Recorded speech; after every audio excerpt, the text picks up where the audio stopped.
Cash out.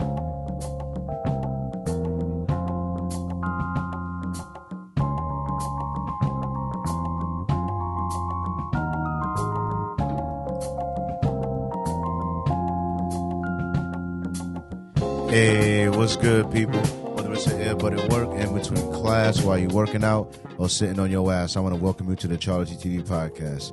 It's a hell of a show we got lined up here for you today. I'm telling you, man, it's going to be a motherfucker, y'all. It's November 4th. It's the day before the election, and we got a whole lot to talk about here, man. We're going to talk about maybe a movie or two, or talk about how we feel about it, or who we voting for, maybe, or I don't know. There's a lot of questions, a lot of ways to go. We're going to talk about the girls this summer and how they were treating us, but before we get into all of that, let me tell you who we doing this cool-ass podcast with, this cool guest, all right? We got two returning friends of the show, all right? They've been here many times. These cool brothers, all right? And I appreciate them coming through tonight, all right? We got Joe and we got Dion. Say what's up to the people. What's going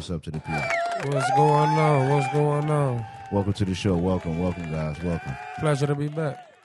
Absolutely. You know what I mean? It's been a while, man. You guys okay? How y'all doing, man? Anything I want to relate to the people? You know, we normally start with watch this week. You know what I mean? So it could be story time, or it could be something interesting you was watching this week. You know what I mean? So I'll start with you, Dion. What came across your consciousness that you want to relate to the people? Oh, I just finished watching Lincoln Lawyer, season 3. Fire. You said Lincoln Lawyer? Lincoln Lawyer. All right. What's it on? It's on Netflix. It's on Netflix. Lincoln Lawyer on Netflix. All right. Go. Is it really about a lawyer? Yeah, it's actually about he got books. He got a movie out, and then he got the book. Oh. But the TV show on Netflix is way more detailed. You'll like it if you're into like law and all that type of stuff. Yeah. It's real good. Yeah, interesting. All right, Lincoln Lawyer, check it out. You know what I mean? How about you, Joe? What's your watch this week? My bad. Hang on. You got me back in the show? My bad. You was making noise in the intro. That's why I had to turn you down a little bit. My man. But I ain't really been watching Nightfall. That's what I've been watching. Nightfall? Yeah, I've been binge watching Nightfall. All right. What's that about? I mean, Nightfall is about way back in the day, Crusades, the Knights, and about the Pope, King Philip of France. It's something way back then. That's dope. That's dope. It caught my attention. That's what I've been watching. I like Game of Thrones, so I could probably get into that. Because it's historical, probably teach you a little bit how they was, plotting and surviving back then. Yeah, it give you a different insight when you don't look surface level. Yeah, you see the message that they really saying out there. So that's what I've been on lately. Interesting. You know what I mean? Hey, shout out Nightfall. You know what I mean? What's that on Netflix? Tubi.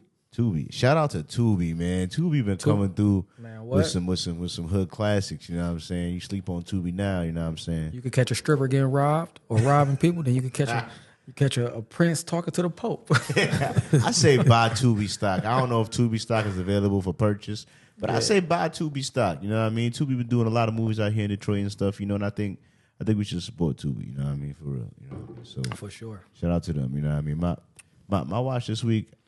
What did I watch this week? All right.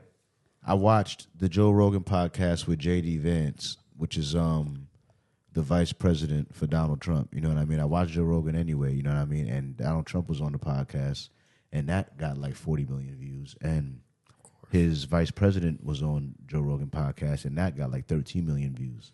And they say J.D. Vance's one podcast with Joe Rogan got more views than all of the interviews that Kamala did combined. You know what I mean? Because she did, but why didn't she go on Joe Rogan? She was invited. She could have went. Anyway, I'm not gonna get into that. Anyway, so shout out to Joe Rogan, and Joe Rogan's my guy. You know what I mean? Joe Rogan was the first podcast I ever listened to. I was listening to him back in 2014, 2013. I was listening to Joe Rogan. Yeah. You know what I mean? Joe Rogan has been a pioneer in the game. You know what I'm saying? And he's like the most downloaded podcast ever. You know what I'm saying? As far as like he had like 50 million downloads an episode type shit. You know what I mean? He's the biggest. You know what I mean? So those 40 million views on the pod, that's what's on YouTube. That's not what he got on Spotify, what he got on audio only. You know what I mean? So shout out to Joe Rogan being like the biggest platform. Shout out to my dog Joe. You know what I mean? Holding it All down. the Joes hold this That's down. a hell of a name. Shout out to Joe. Yeah. Shout out to Joe. That's a hell of a guy, man. Shout out to The Joes, man. They Cheers. making something out of nothing, right? Something out of nothing, baby. Cheers Shout to out to that. the Joes. For real. So what you call it? My next one is more a question for Joe. So what was the hardest or most surprising part of the training and testing process for the CDL? I'm gonna say the hardest part again. My CDL was the pre-trip the pre-trip. So basically, when you do a pre-trip, you learning. You gotta memorize the inside of the truck, everything, gauges, the temperatures, the lights, every signal, everything you gotta check there. You gotta know everything under the hood. Everything. I'm not a mechanic. Yeah. Never worked on it. You know what I'm saying? So you got to learn everything under the hood. Then you have to learn every light. Every light on the truck has a name, a specific name. You know, all of them. Then you have to learn, you know, all the axles and everything under the truck. So the biggest part of learning your CDLs is learning your lights and your pre-trip. Your pre-trip, because driving becomes natural. It's on-hand training. That's why it's a trade. It's on hand. So you're going to learn. You can drive, you're going to learn it. Of course, you're going to have a little nervousness and fear because you're dealing with this big truck, this 53-foot trailer. Then you got this tractor, and you know what I'm saying? But that comes with training. That comes with driving. The first time you drove a car, you was scared. You was nervous. True. Comes with training. But they really require you, just to make it a little bit. They really require you to learn all of that shit just for you got to learn every button, because I don't feel like they do that with a car for real. Like, I mean, you got to learn the turner signal, like I don't think you got to know like every button in the whole thing. You don't got to learn nothing with a car, man. You got with the car. Like I'm from the east side, so what? Most of us went on Cashew in '94. Same day road test. Ham traffic. You know what I'm saying? Or ham traffic. Traffic. But excuse me, the CDL it's like every other thing. You get out what you put in. Yeah. You know what I'm saying? I know guys who actually took the road test 4 or 5 times and failed. And I'm not downing them, but you know, this was one of my goals when I came home. You know, I had a list of goals, and this was one. To start knocking my goals off, that was one. I took my road test the first time, and I passed. Because it's go, go, go. You know what I mean? Yeah. But it's not hard, man. Anybody can do it. I encourage all my brothers to do it. You know? That's it. So you say you passed your first road test? Very first time. All right. Road test, we out of here. I'm so comfortable. I'm talking to my instructor in the truck. You know what I'm saying? Because I'm prepared for this. Yeah. You know what I'm saying? Because you got to think about it. I ain't never been to college or nothing like that. Yeah. So it's like, this is the only profession you can damn near really go into other than unless you hustling. What was your study tactic? You say you had to know a lot of knowledge about like the about the truck. You know what I'm saying? About how it all the buttons and everything. So what was your study tactic to absorb all of that? Well, on the inside, when you got the inside of the truck, you just start from the list. You know, you go straight down. So you was reading. You gotta. Yeah, of course. You gotta know your seat belts. You gotta know your fire extinguishers. You know, you gotta know all the inside. But as far as stuff under the hood, with me not being no mechanic or nothing like that, what I did was I took a picture. I mean, I wrote it out and I labeled everything under the hood. So, you know what I'm saying? I labeled it. So this is the water pump.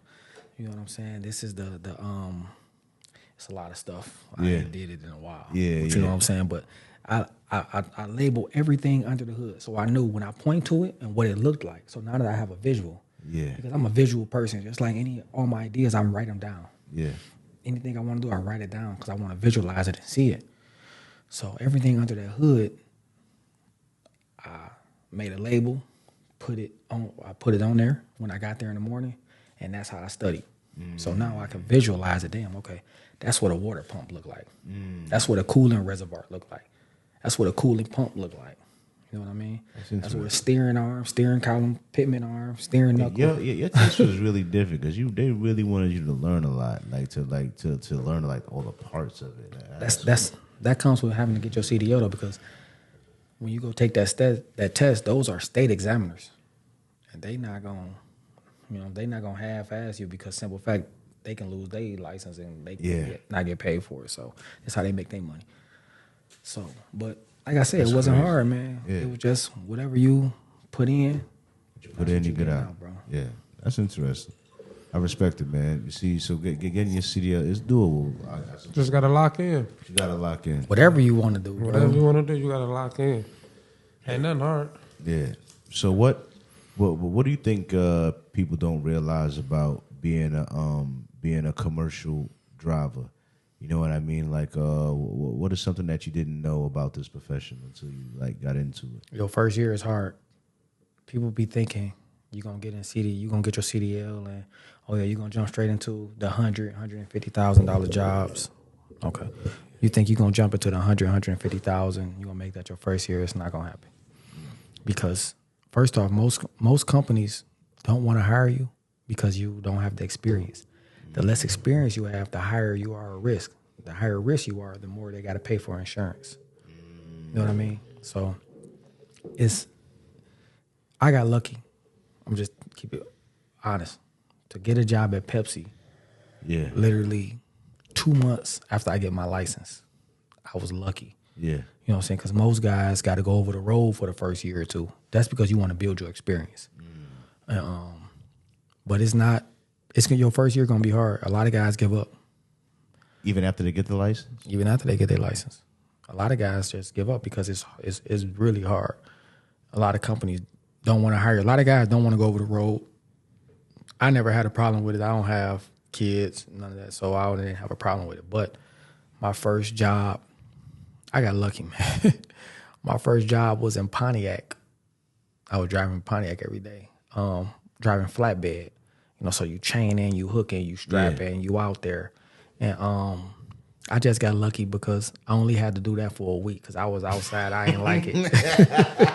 Hey, it was. I know if you got a problem lifting doors, you was definitely not happy first about off, I it. ain't have a problem lifting those doors. I'm just saying, you definitely was not trying to be out there strapping those shit to Absolutely. Not right off the dribble. Like, hold on. It was one day, they had me training this one day, so I'm driving a flatbed and we moving center blocks, big center blocks. So the guy with the crane, he moving each. Now, the center blocks going to be stacked on top of each other, so it's probably get about 40 of them.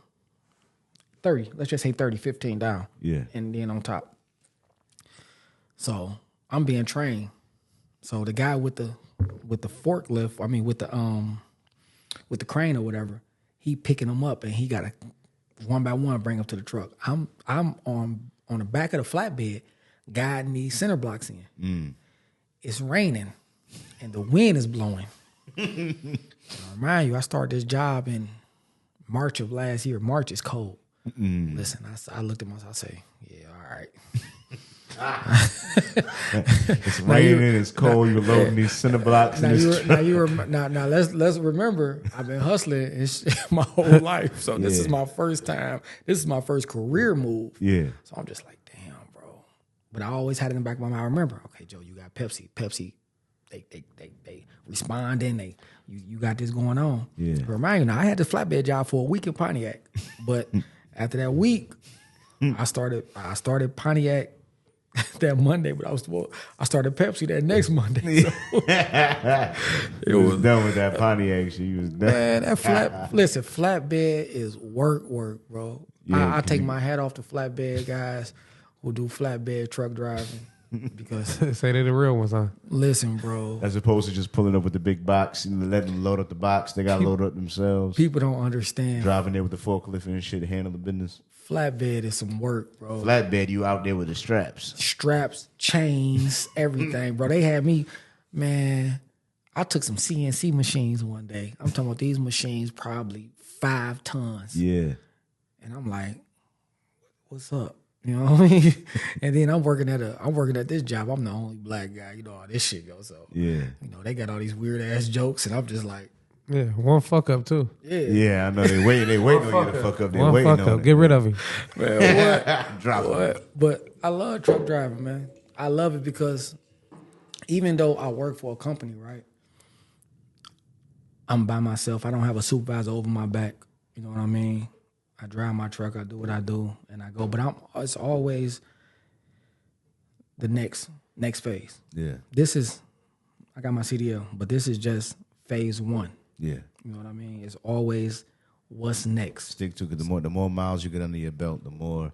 It's almost like a pilot. It almost sounds like a similar thing to the pilot. You got to fly a certain amount before you can do commercial, like with pilots. Yeah, but I'm saying what's next in the sense of creating generational wealth, or creating companies and buying my own trucks and doing this. You know what I mean? Because at the end of the day, that's the goal, man. At the end of the day, it's like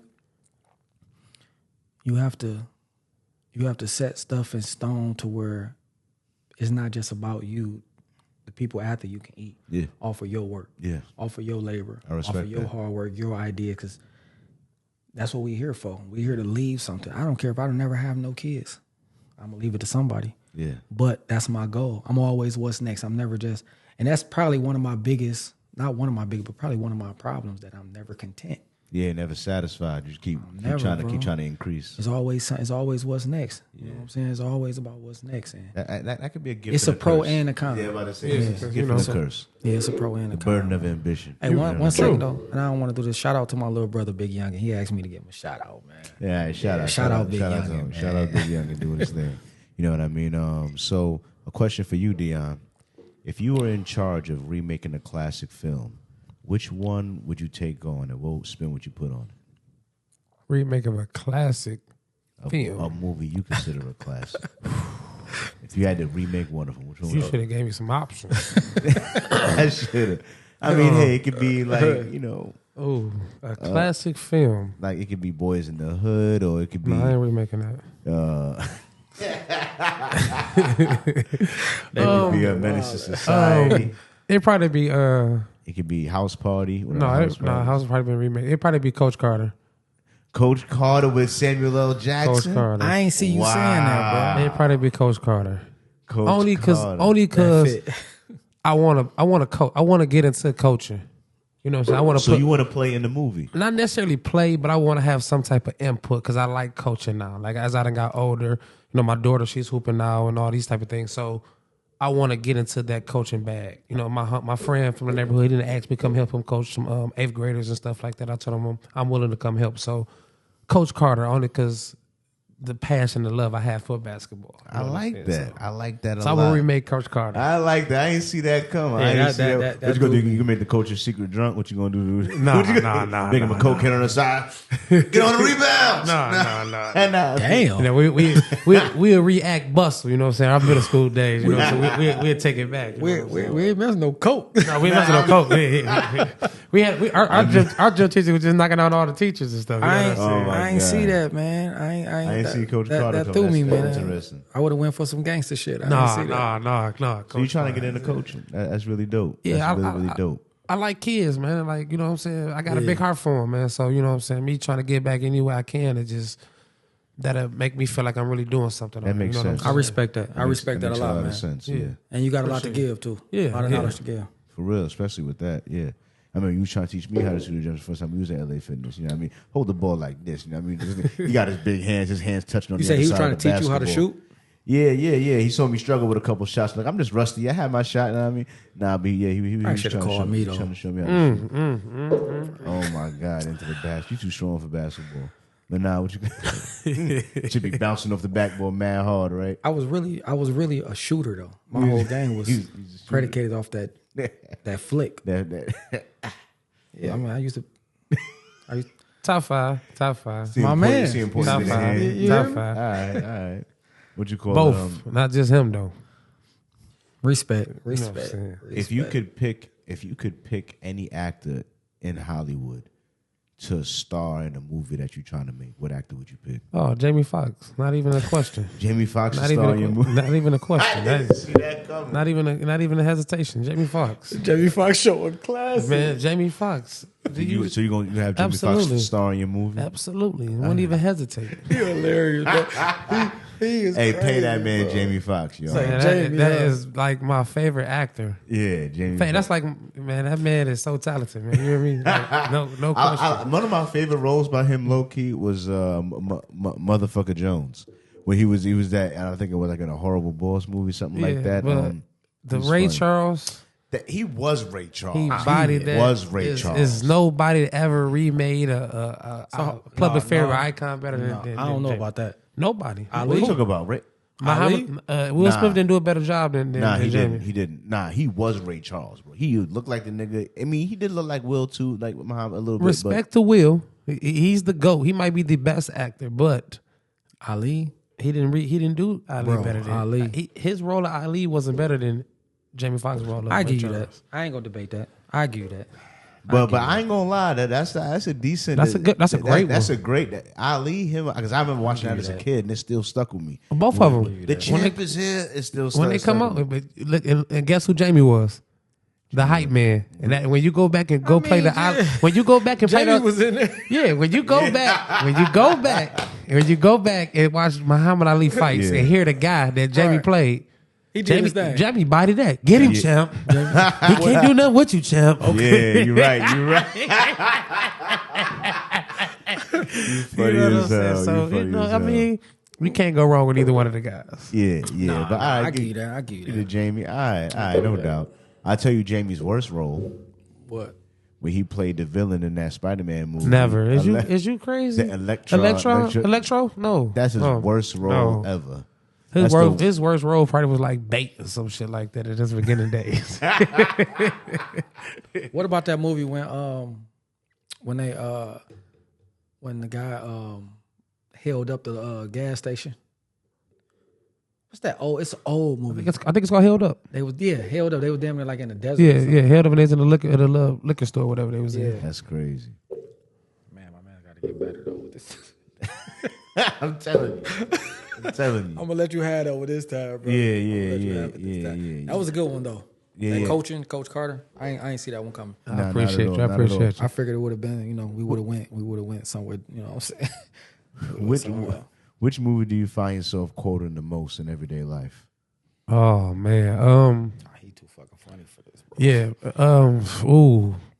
All the Fridays I Friday quote the most today. Fridays. Yeah. You do a lot of quotes. A lot of quotes, but all the Fridays lately. I'll tell you something. I learned a lot about Deion just riding with him. You know what I mean? He really do. Lately it's Working been with him. lately it's been Fridays because of Corey. Yeah. Because of Corey. So what we do is we talk about we bring up like, I bet you'll know this movie. I bet you'll know this line of this movie. Where this movie come from? So he giving me my knowledge of movies back. Like, so now I really got to get in my movie bag. You know what I'm saying? And nobody was really there like pulling the movie bag and bothering me. You know what I'm saying? So it's been Fridays lately though for sure. Fridays, that's funny. For sure. That's funny. Shout out to Fridays. Classics. Classic movies. Friday's just one of my, in filmmaking, there's only really, like, I've looked up a lot of YouTube videos on filmmaking, this technique, this and that, and directors they admire and all of that. And there's a couple cold ones. I respect them, you know what I mean? But of course, I got to look for guys that look like me. You know what I mean? Like, so the two people that make films that I've most been inspired by is Spike Lee and Ice Cube.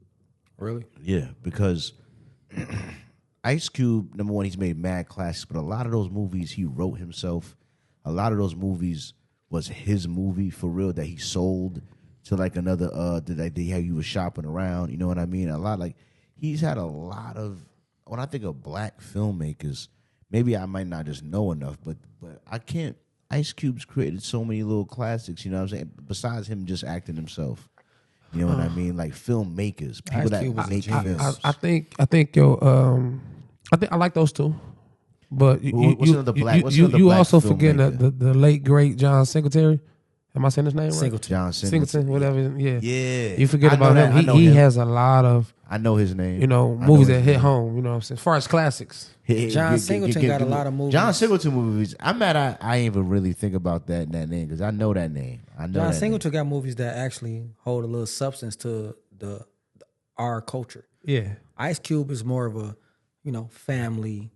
family comedy. Yeah. You know what I'm saying? So he'd do a family comedy, Big Mama. Yeah. Not Big Mama, but all the other ones. Yeah. Like Ice Cube. Are we there yet? Yeah, all that. Ice Cube is more of a family comedy.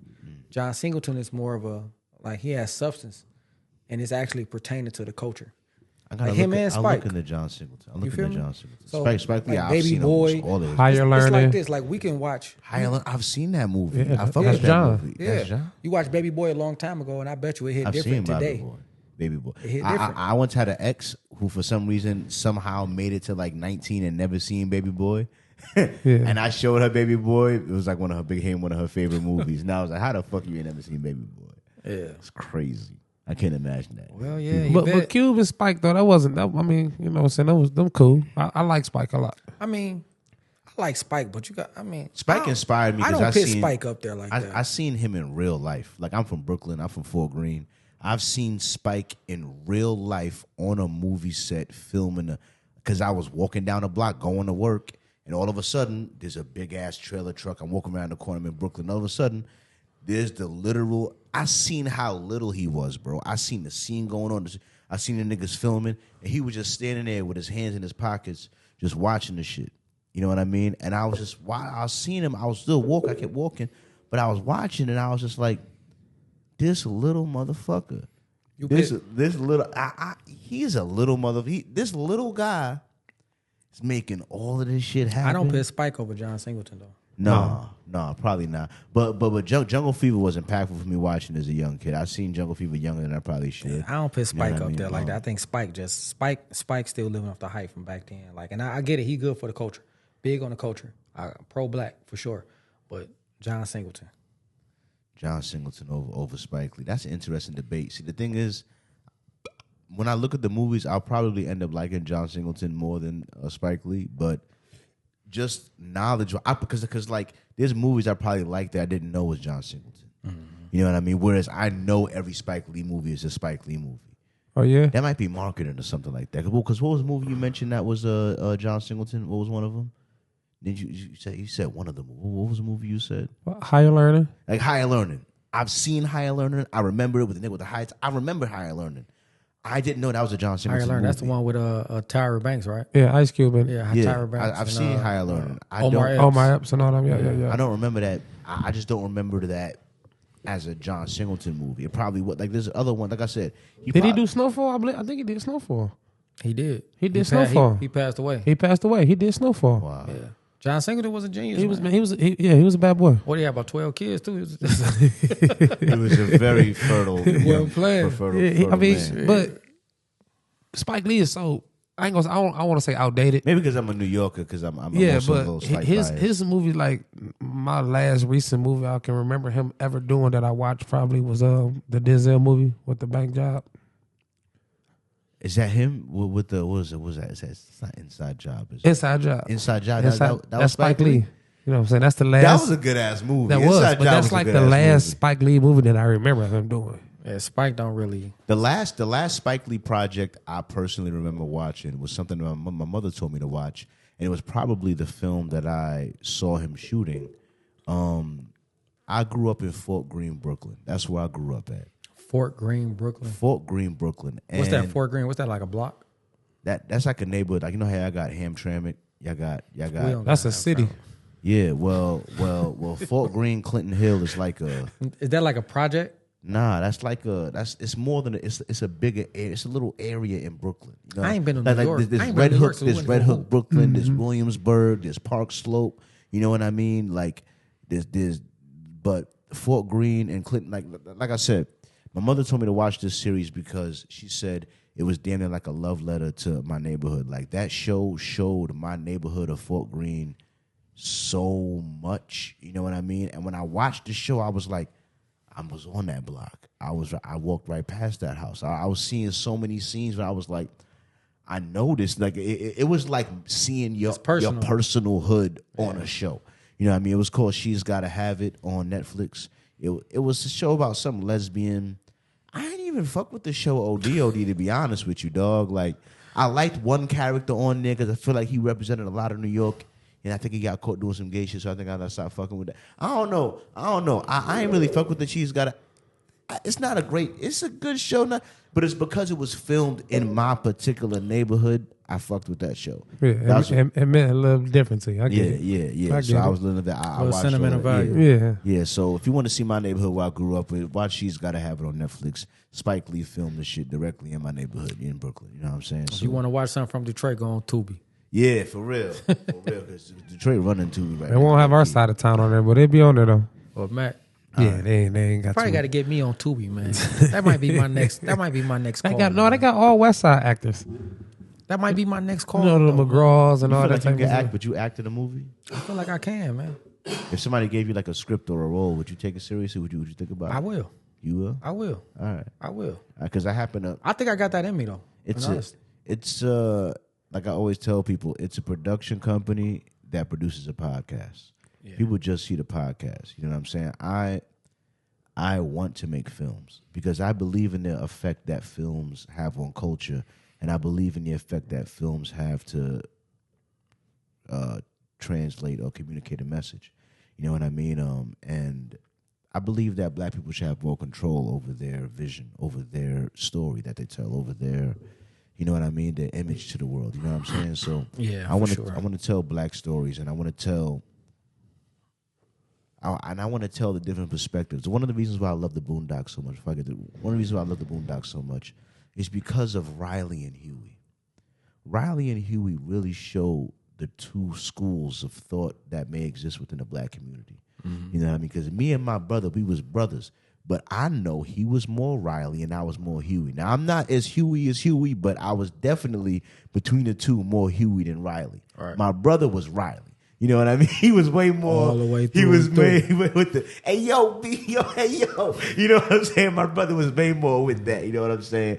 I was way more Huey. You know what I'm saying? But that exists within the black community. I think that's that like people that praise the streets versus people that's trying to escape the streets. You know what I'm saying? Is two different ways of thinking of going about it with black people. You know what I'm saying? I don't know.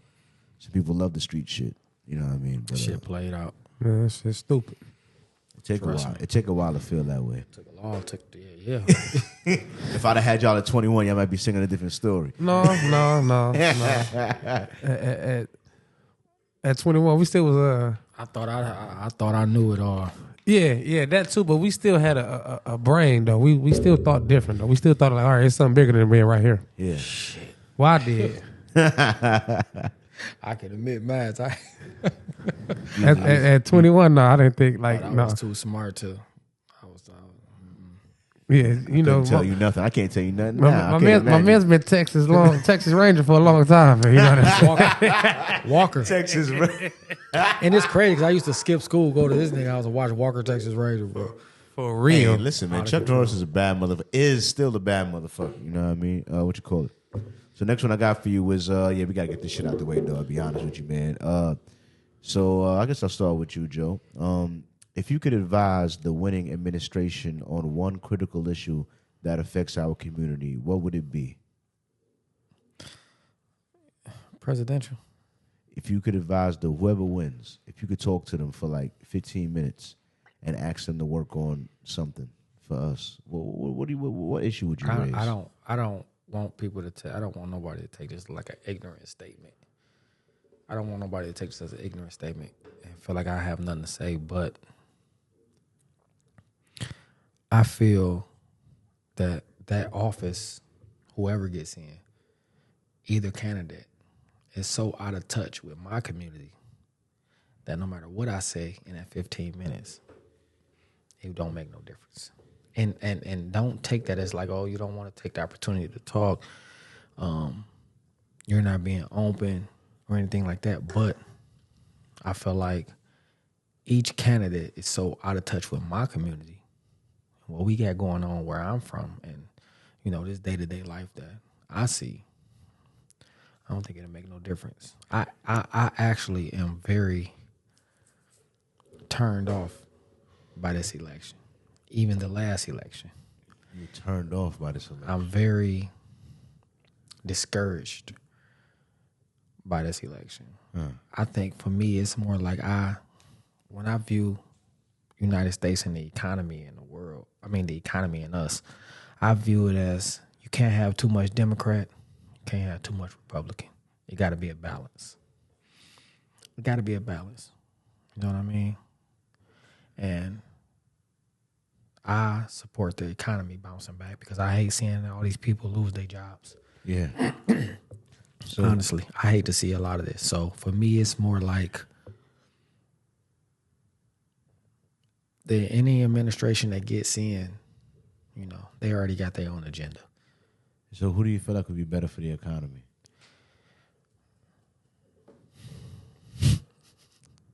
I feel like that was a setup question.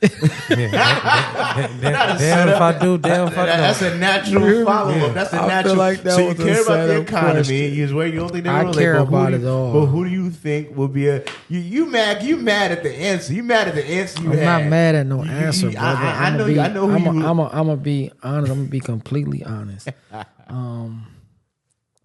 So we all know that money runs the world. We all know this. You know, you follow the trail of money, you follow the trail of everything. That's what it falls down to. Bingo. That's what it boils down to. Yeah. In my eyes, and don't quote me. I'm not a genius. I'm not this scholar. Nah, or we anything. quoting you. We quoting you. Yeah, you know, some people should, but I believe the economy is the way it is because those that are in power with the money, with the able hand to actually move things, have put the economy in this situation because they don't want the Democrats to have the office. You know, they want the economy to tank. They got the power to tank the economy. They got the power to shut down and tank the stock market. They got the power to buy certain stocks in volumes and sell in volumes that will, you know what I'm saying, disrupt this economy. I feel like with them, Donald Trump is their guy. Donald Trump is their guy. He's a businessman. So he's always going to be better for the economy. Always. Kamala Harris, and I'm not going to lie, I'm not going to act like I've been studying people. I'm not going to act like I've been in tune. I really don't know too much about Kamala Harris. I would love to see a sister making moves how she moving. I love to see a sister, you know. I love to see this second coming of Shirley Chisholm. For real. I love to see it, but I can't say I've been too invested into it. You know what I mean? Yeah. I feel like it don't trickle down to me. And that may be, to some people, that may be an ignorant statement. And I'm sorry if you feel like that. But as of right now, that's how I feel. Like right now, it's just. I feel you. know I what I feel you. mean? I feel you on that. That's very interesting. I never would have thought of that take on the economy. I've listened to a lot of people talk about the economy. I've never thought of that take. You know, that's a real unique But you take. also got to remember, you listening to people that's wealthy. You know what I'm A lot saying? of You got to times, listen to motherfucker that's right here struggling, trying to figure it out. Them Yeah. people are is made already. That's So me. of course they take gonna be different. You know what I'm saying? Yeah, you gotta you're right. you gotta listen to motherfucker that's more grounded, like that's right here living the everyday life like Yeah. you. You know what I'm saying? So that's why you never heard of it like that, because they don't have those same problems that we having. You're right about that. So I'd ask you the same question. If you could talk to whoever wins this election for 15 minutes, do you have an issue that you would like want to raise with them, or do you feel like, Well, I don't want to talk to neither one of them. come on, neither one of them? I'm gonna say. Yeah, you were saying this earlier how you ain't picking neither I mean, side. because man, I'm not a fan of neither one of the people. So it's like, what can I say to them that's gonna change for real? Like, what I'm gonna offer you? Like, okay, I'm gonna put this on the table, then you gonna laugh at me when I shut the door. So it's like, I don't see them, neither one of them really changing my life in the next 4 years. Yeah, or you were 3 saying years. that too. No what I'm matter saying? who get elected, So your life's I still not got to gonna figure out change. what I'm gonna do for me. Like, what position they're gonna put me in? Like, okay, I mean, don't get me wrong. Donald Trump is a businessman. He's business first. He's business minded. True, but he's business minded for the wealthy. You know, Miss Harris, she might be a little bit more for the people. But who's to say she is? Who says she's not? What have she really done to show you, like, okay, I'm for the people? Besides tell you, like, oh yeah, we're gonna buy more houses to cut the cost on houses who live in and all these type of things. It sound good, but that's still a project in itself, because you still got to get those houses built. You still got to, you know what I'm saying, find a land for this and do that. So what you gonna tear down to find a land to build these houses and these projects for people to move into? So it's like, Yeah. just damn if I do, damn if I don't. So Yeah. me coming to you with this proposition is for what? Or me stating my mind or my piece of what I think you should be doing to help us people that's, struggling, trying to make it, saying, I'm getting in a position where we, like you say, generational wealth for our families, for whoever we're leaving behind, saying, for his nieces or my nieces and nephews and stuff like that. So, like I said, I don't particularly want to pick no one person to have a conversation with, because it's pointless at this point in my life. Sure. I feel sure. you. Damn. So I've heard of people feeling like their vote was useless. You know what I'm saying? Like their vote don't matter. I've heard that many times. You know what I mean? But I don't know if I've heard too many times people feel like the outcome don't even matter. Like the vote don't matter, who win don't matter. Nigga, no, none of that shit matter. Shit don't matter, bro. I mean, what president changed your life? With all the lies they done told you that was going to change, what president have put you in a position where you like, okay, yeah, this president here, I'm straight? I don't know, but as far as which president has changed my life ever, me personally, as an individual, it was whoever was responsible for that first stimulus check. All right? Because that first stimulus check I used to buy my first car. You know what I mean? Ever since. But that's a bill that's been passed down. The president's just a puppet. He's just a face. He's just somebody. He's just someone. He's just someone that goes into the office. Who do you think gave you that stimulus check? Huh? Who do you think gave you that stimulus check? I want to say that was Donald Trump. At least the first one, for sure. I don't know if the second one was him, but I'm pretty sure the first one was him. No, he was there for all the stimulus. He was still there in office. So, don't quote me because I'm. Although I also did hear that damaged the economy. So let's do this. Let's look at it like this. The stimulus check. So what was it? The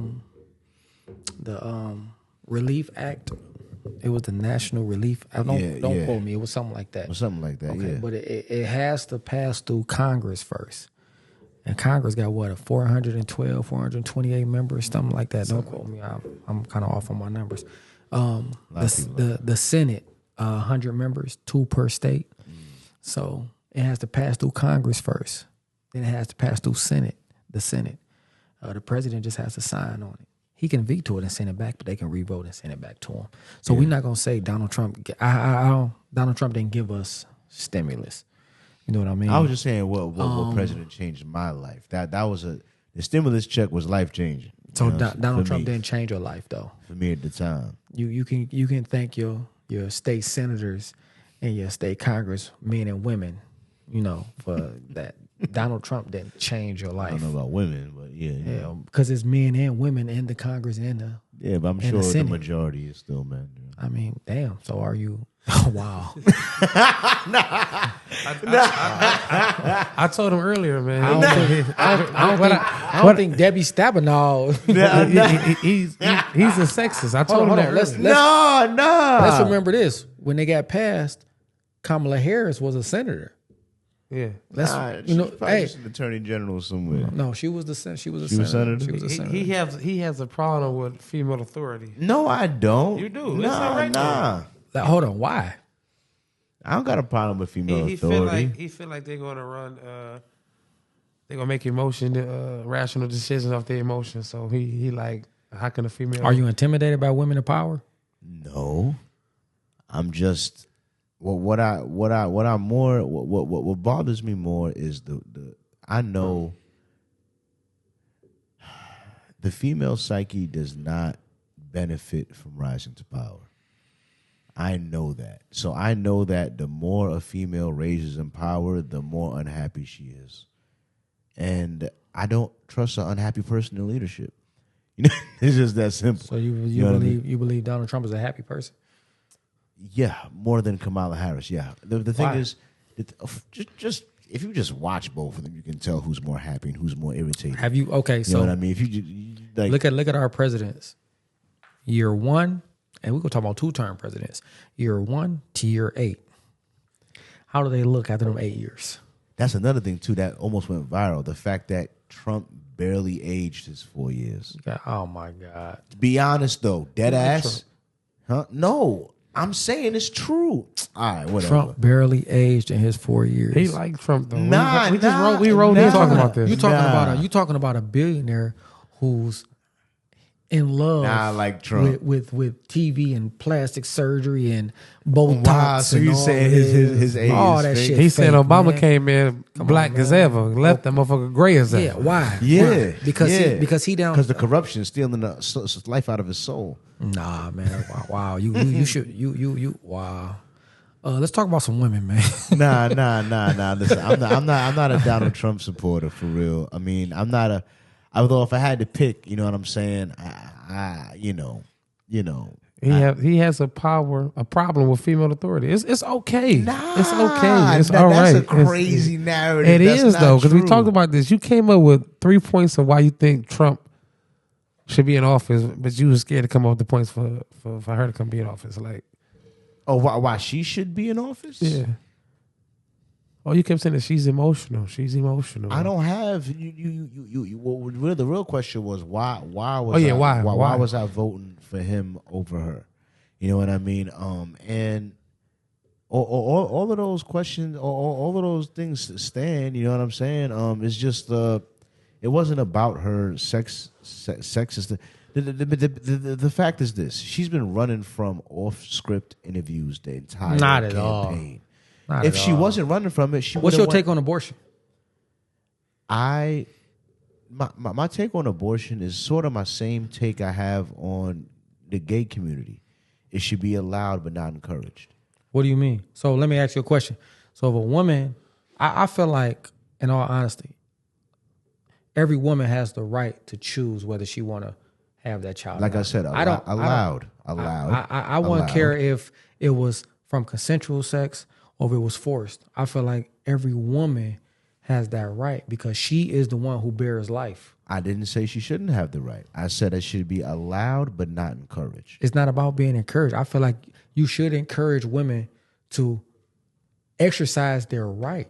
Do you feel like it's Exercise their right to not be a hoe and whoa. wow, now she got pregnant like Mary, like, ooh, she was just walking down the block. Ooh, got hit with this like, come on, dog. No, I feel, but you I gotta. told you, he got something. But at the end of the day, hold on. At the end of the day, you have to make rational, Like I said, and allowed. logical life decisions. Allowed but not encouraged. Because I don't encourage a woman to have a child if it's gonna mess up if it's gonna interrupt her trajectory in life. If that child is gonna interrupt where you trying to go or where your peak, you getting to your peak, I support you. So here's the thing.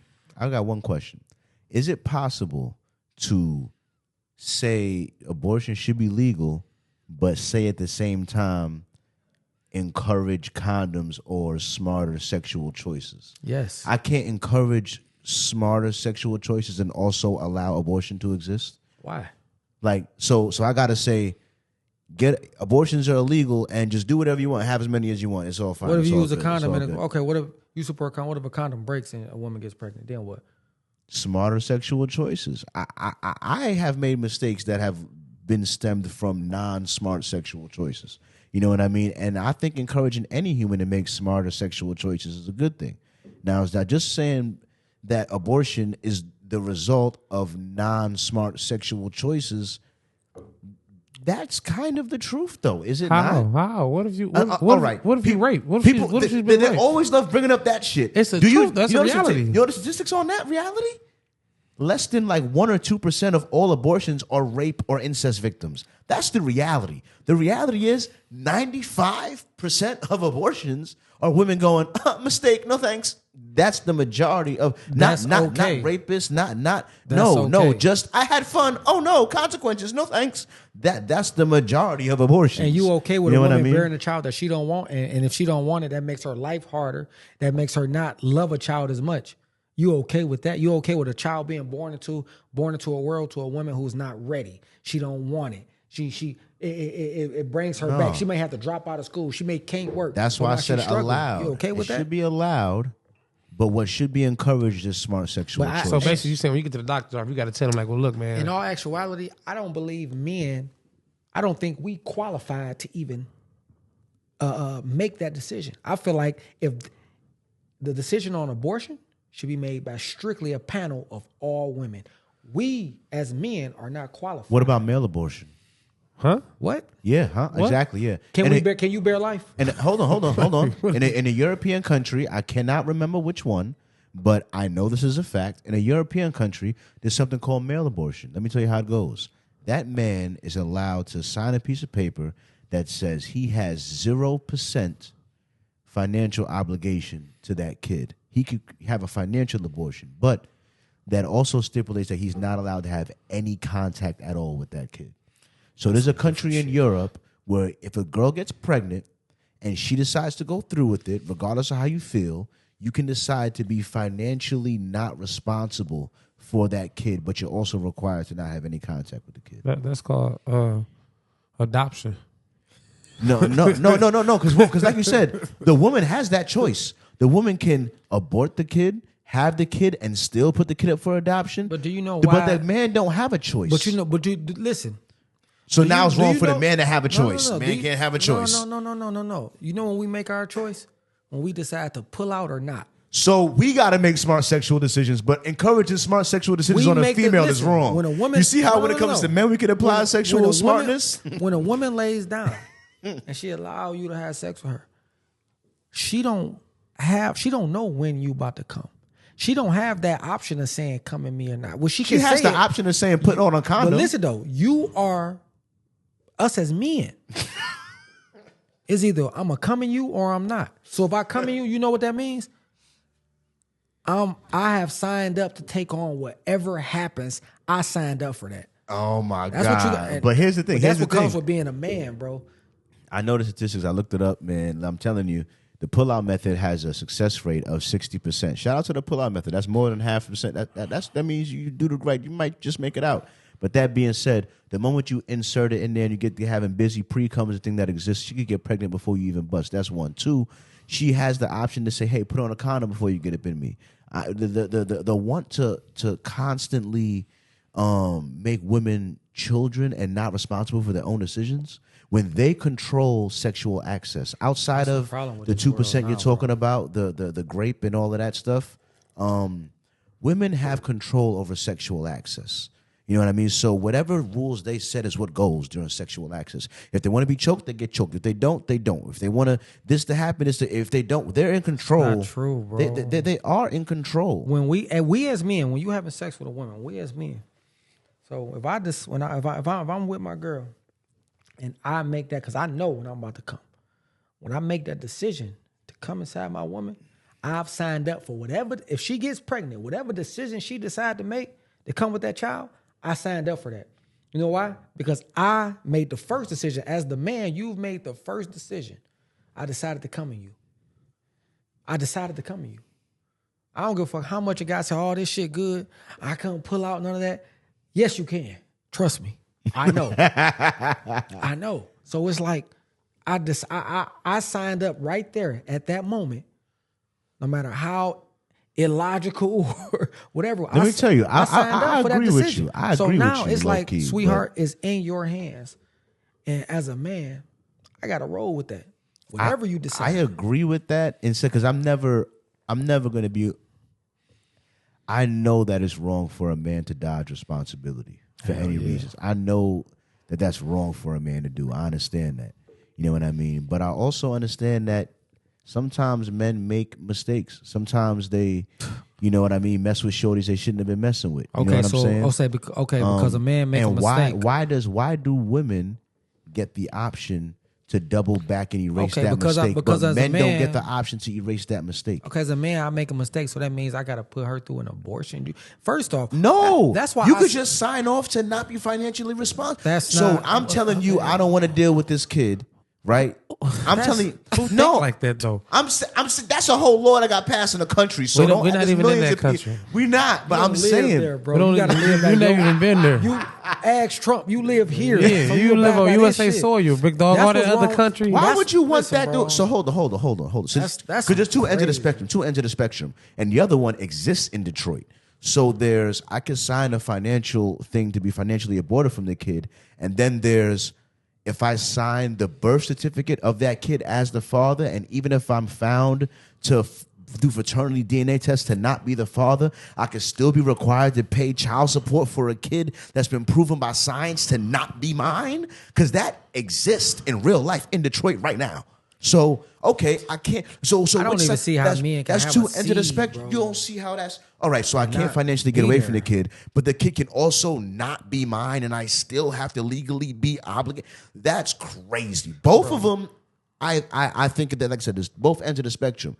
Both might be equally crazy, but to me, paying for a kid by law obligated to that's not yours, that is more crazy than me. That's a But different I subject. thought that law was in California, not here though. That's a different Nah, subject. that's bro. here. I thought that was a California law. Nah, I believe that's here. I think that's man. California though. I'm pretty sure that's here. I mean, I could be wrong. I think I'm not a lawyer. I think it's California You know what I'm though. saying? I don't think that's. I think it's California. Crazy. I just don't see how men. Because I can heard a have story seeds, happened in bro. Michigan with a court case where a dude was found through paternity. It's not his kid, and the lawyer was, and the judge was like, "Yeah, that's cool, but that kid recognizes you as a father figure. You've been in the kid's life for X, Y, and Z, but at and the she same can time, hold you for 'cause child support." If And he I'm like, so if you go to court, let's just say you've been taking care of this child for 18 years, you go to court for it, and then you find out the baby not yours. So the judge looking at like, well, for 18 years of that child's life, you've been a father figure in that child's life. It's a difference. It's not like you found this out the baby 6 months. You didn't take care of this child for 18 years. So there's no point of backing out of it. but it don't be no? 18. let's It'd be not like say backing out, 5. though. Let's not say backing out. Okay. You take care of a child. You've been paying child support 17 years. You find out at 17 this child not yours. The man don't deserve nothing. He's not going to get nothing. I'm asking you, personal opinion. I mean, yeah, he do, but at the same time, it's like the system is so tailored to the female. It's like you want to lose. So yeah. All right. So then, okay, all right. Look at it like this. Then, 17 years of his life. This says your daughter, and for 17 years you've been there. You've been the father of the year. Right. Find out the child ain't yours, but you got this bond now. You done imprinted this. You done instilled and imprinted this bond into this little girl. So what do you do now? Do you leave because it's not yours, or do you be like, No. I want my money back? I'm not saying. Yeah. I'm not saying. I'm saying. I'm just not saying because after 17 years and shit, the bond is the That's bond. crazy, yeah. After 3-4 years, the bond is the bond. Yeah, for real. You feel me? I got a bond with a child now, and it's like blood don't make you family. Yeah, like You my feel brother, me? not my Blood my doesn't brother. make Yeah. you family. Yeah. So I'm asking, not on the bond tip, none of that. After 17 years of paying child support, and you find out it's not yours, do you feel legally that man should be reimbursed for what he paid in child support? Because absolutely. because you duped me. Basically, you tricked me. Yeah, absolutely, Yeah. absolutely. Something should come back to him, but Because I feel like you still gonna be the man you are. yeah, That ain't gonna change. Never. That ain't gonna change. You feel me? And you might not even look at it like shit. I don't even want that shit back. It is what it is. Yeah. You feel me? But I feel like, got some men who feel like, no, I want my shit back. Because some people after 17 years, they may not even have a relationship with this child for real. Yeah. Especially in a situation where you don't even have a relationship with this child because she didn't allow it and shit like that, and you didn't pay. Yeah, I feel like that's a fucking scam. So how do you feel about this? Because I remember this story coming out, and in Jamaica, it was funny because, Jamaica, whatever. They said that in Jamaica they didn't pass this law because they felt like the rate of domestic violence would raise, as in men would be whatever. man. They wanted they came to a vote. They wanted to pass it. Man, ain't nothing happened. That's all right, brother. Go ahead. Tell me Whatever. what you talking about. They wanted to pass a law that made it mandatory, not even an option, like just automatic, mandatory, that the moment the kid is born, there's a paternity test to determine the father. At the moment the kid is born, there's a paternity test. Like he didn't have to sign up for it. She didn't have to, just automatic paternity test the moment the kid is born. Nah, because What's wrong with So you want niggas to get got, huh? You just want niggas to get got. No, You just want niggas to get caught up with kids that ain't theirs. I'm with that. It should be an Yeah, option. automatic. Nah, no option. No, because if this is my no, wife, the option. if this is my wife, bro, and I know this woman. You don't know shit. You ain't got shit to worry about then. Let the test happen. No, bro. No, bro. It's sometimes as a man when if you got to question your woman, that's on you. But if you know, you know. I know. And I'm not going to subject my seed to being poked and prodded because of some bullshit. Nah, bro. They already gonna be poked Well, up on it. I'm gonna say this: No. if I get with me a girl, You know what I'm saying? And this is my lady. And she gave me my first biological child. And I know this is my lady. I'm still getting a DNA test. I have to be 100%. Thank you. It's not even that I don't trust my lady. Go ahead. You know what I'm saying? I got a daughter now. She's 10. She's not my blood daughter, but anybody that know me, like my brother right here, anybody that know me know that's my daughter. Yes. But if I get with my new girl. Next and X rhyme, right? That's all it is. My new girl, and we build this and whatever. She do get pregnant, I'm getting the test. Yeah. I'm not saying I don't trust her. I just got to be 100% sure. Yeah, you know what I'm saying? me too. It's not that I don't trust her. Bro, It's just that I have to know. I don't want to ever get put in that situation that you said 17 years and then I'm like, never want to wonder. This baby not really mine. I want to know right off the dribble. That means you don't trust her though. No, I don't. Nah, see, that's the reason why. That's the reason that whole debate Bro, right there is why you got to make it. If you got with to your state. woman, It's not me, baby. The state said it. Got to do the test. The state said it. This your woman. If this is your woman, So what you worry about the state doing the test for? The time out. state. Let him get it on. Let him speak. If this is your woman, and she gives you a child, you feel like you gotta have a DNA test. If you have to have a DNA test, you questioning that woman's loyalty off before you had the baby. You was questioning that woman's loyalty before anything. No. Yes, you was. While y'all was in a relationship and while she was pregnant, you questioned this the whole time. Trust me, you did, bro. Because if you don't question that woman, you gonna know, man, that's mine. Especially when you listen, bro, you gonna know, man, that's my shit. And also, yeah, true. Okay, true. He got true points to that. But at the same time, it's like coming up from what we seen. I don't trust these and hoes, man. What we seen. You don't trust off the gym. What we seen and what we've been around our whole life of growing up. You just have to be sure. It's not. It has nothing. It might be trust on my end, you know. Yeah. It might not necessarily I don't. Hold on now. It might not that I don't trust her. I might not just don't trust nothing. You know what I'm saying? So everything's a gamble with him. Yeah. So it's like, okay, let me just make sure. You know what I'm saying? We might have had an argument that time you got pregnant for them 9 10 months. You know what I'm saying? You might have left. You know I might have left. You never know. You never know.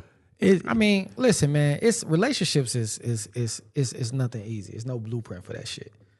I say I'm getting the test. Bro. I might not tell you about the test. I'm gonna sneak the hair. I'm gonna do. No, I ain't gonna sneak it. That's because I'm not gonna sneak the test. I'm gonna sneak the test. I'm gonna definitely plan to sneak the test because I don't want to deal with that whole shit. You know what I'm saying? I don't want to deal with the. Oh, you don't trust me. You think I'm a hoe? You did though. You don't trust. I don't want to deal with none of that. I just want to know the truth. All right, I just want to know the truth. So you don't trust her off the dribble? It don't. Like, that's why I'm saying if we just made it a law, to just okay, Joseph. The roles reversed on you. Then you with your lady right. For 17 years. The child is not yours because you trust her. How would you feel? I feel disappointed, right? But at the end of the day, when this woman bears this child, it's like when you with your lady. Now, every woman not the same. Every relationship not gonna be the same.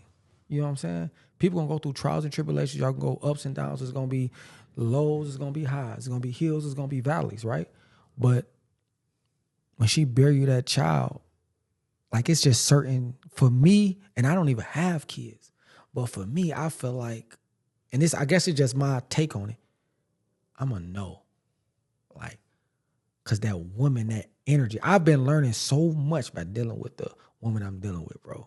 Because I used to think, throw some money at the situation, that's what it is. I'm a provider, I'm a protector. And if I can't provide, then I don't know what the fuck, you know what I'm saying, I'm lost. Yeah. But it's so many different aspects of a relationship.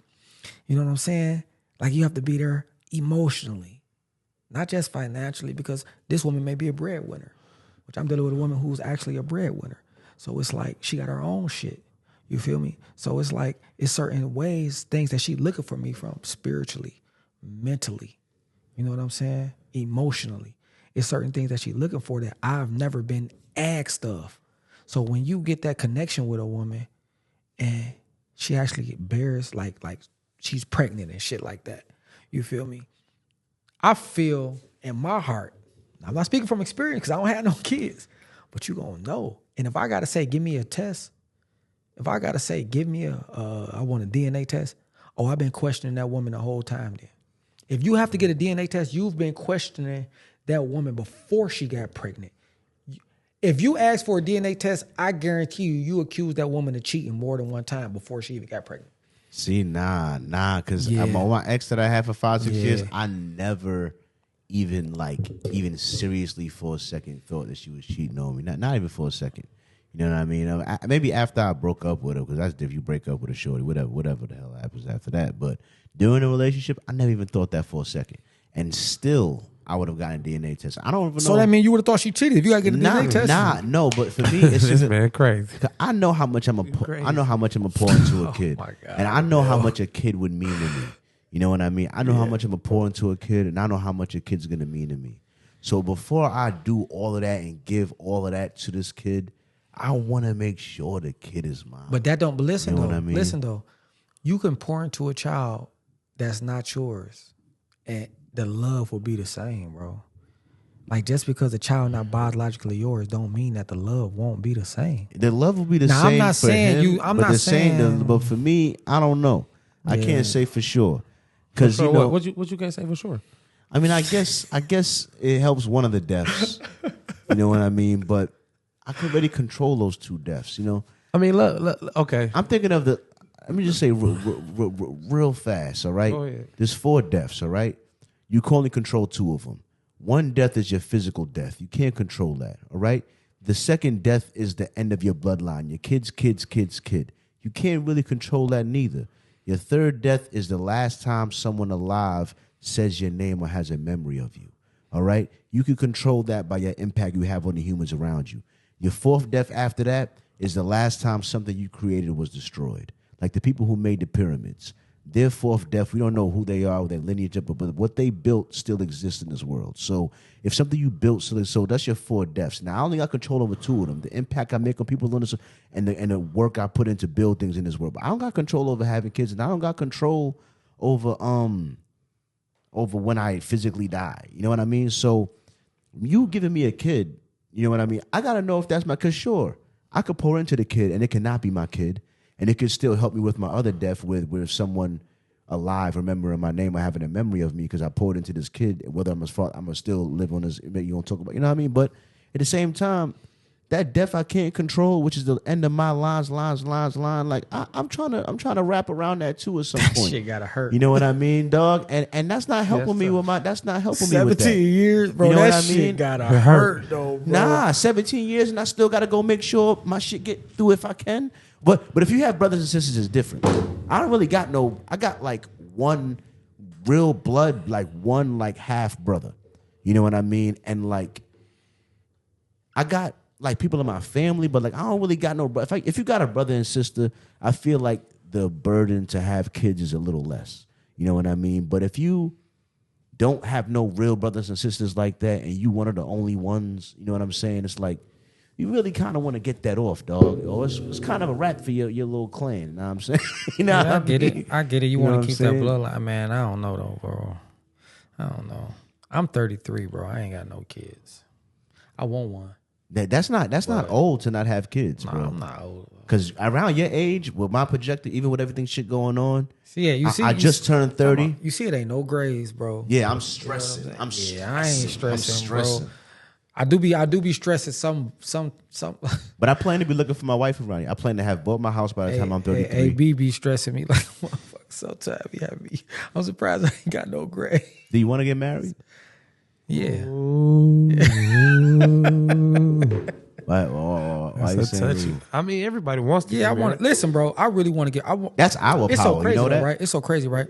I really want a boss ass wedding. Like I want to have like a, bro. And it's crazy because me and this woman talked about this a lot. She want like $15,000 for flowers. I said flowers. The shit gonna die in a week. But that's her thing. I really just want a boss ass reception. I want like a $5,000 liquor, just like any liquor you could think of, fountains. I just want to have a dog ass. It's not even a wedding for me. It's the reception. I want to have a dog ass reception, man, and a dog. She cares ass about the wedding. ceremony with all of the flowers. Oh man, she care told about me. that reception. She told me $15,000. She told me. Flowers do be adding up, dog. I ain't Listen, gonna lie she to told you. me the flowers can cost more than a dress. Hmm. I say, damn, okay. So where are you putting this together? You're watching the wrong shows. I just want to know where are you putting this together. So I can get Because you suited. feel like you about to get married in 2 seconds, huh? No. I'm just asking. So I can get suited and tailored and all that stuff. Because I know I'm in the wedding, so I gotta know when I'm. You know what I'm saying? I just want to know what year. Yeah, you can hire a professional photographer, but I would love to offer my services for free. It should be soon because I just one of our childhood friends just proposed to his lady. Wow. You know what I'm saying? So I know a couple of my guys is next. You know what I'm saying? So Andre, which is our brother. You know what I'm saying? He might be next. Wow. You saying Joe. homie about to tie the knot? Yeah, he might be close. He caught the bouquet, huh? He's way close. Little... He's way closer than me. You know what I'm saying? He at least got a reasonable prospect, a promising prospect. He got a wife. Yeah. He said he got a wife or he married already. So how's life as a married man, Joe? You motherfuckers. I mean, you live, so I was just enhancing it. Life is life, man. Life She is. watched like, we not married then. Then you gonna have a lot of arguments. That's my baby though. That's my baby. Man. You know who you are, baby. Baby, big shout. Now she know. Big shout out to AB, man. That's my baby, man. Ooh. That's my baby, man. Oh my God. Ain't no secrets. Ain't no none of that, man. Big shout out to AB. We can switch cars for about a week. Huh? We can switch cars for a week. Man,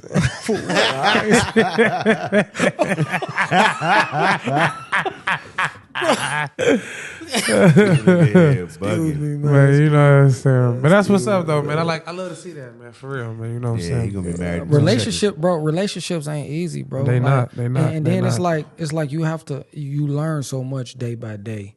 Every experience, every argument, like.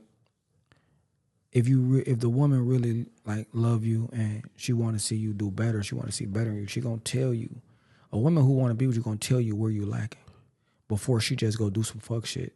She's actually gonna tell you listen, this is what I need from you. And sometimes I was in a long-term relationship and I got into another relationship, but I made the mistake of thinking that woman actually needed the same thing that the other woman needed, without actually taking the time to say, okay, let me figure out what her love language is and what aspect she needs me and what aspect does she need me in. You feel me? So I've always been predicated on provider and protector. And it don't always work like that. So it'd be like I had to actually learn from that woman and stop and not just hear her, but listen. Because I was hearing her talk. I wasn't listening. And you weren't listening because shit, you're doing the same thing. And it's vice versa. It ain't just a one-way street, you feel me? It's about if a person love you and y'all want to be together, I'm going to tell you what I need from you. Because in relationships, we meant to use each other. We just not meant to abuse each other. Mm-hmm. Friendships, relationships, business, we are meant to use each other. You need me for something, I need you for something. But the minute I take advantage of you, that's when I'm wrong. I agree with that completely. I just wanted to say, my quote for that is, if you can't be used, then you're useless. Just make sure you're not misused. For sure. For sure. And anytime you feel like that, you should voice it. That boy deep, man. You should voice it. Read a lot of books. I ain't got time. And we read a lot of books, man. That man there. Look, I did that shit to tell you. Thinking about my little relationship. What did I do wrong? Too. I see real. I see a motherfucker on here watching too. I ain't gonna say that. Listen, I'm telling you, dog. We're gonna throw I left my last shorty and I still think about it. These niggas is on live on that thing. That's not right. That's not right. You know what I'm saying? I'm gonna put this shit in the Faraday box in the future. You know what I'm saying?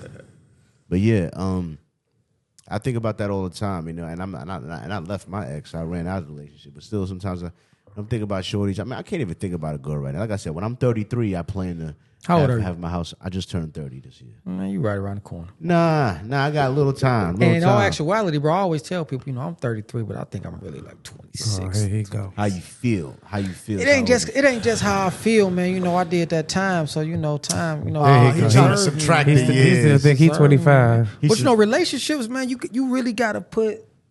Look at him. You really gotta watch you work. You gotta put. You have to actually listen more than you talk. I swear.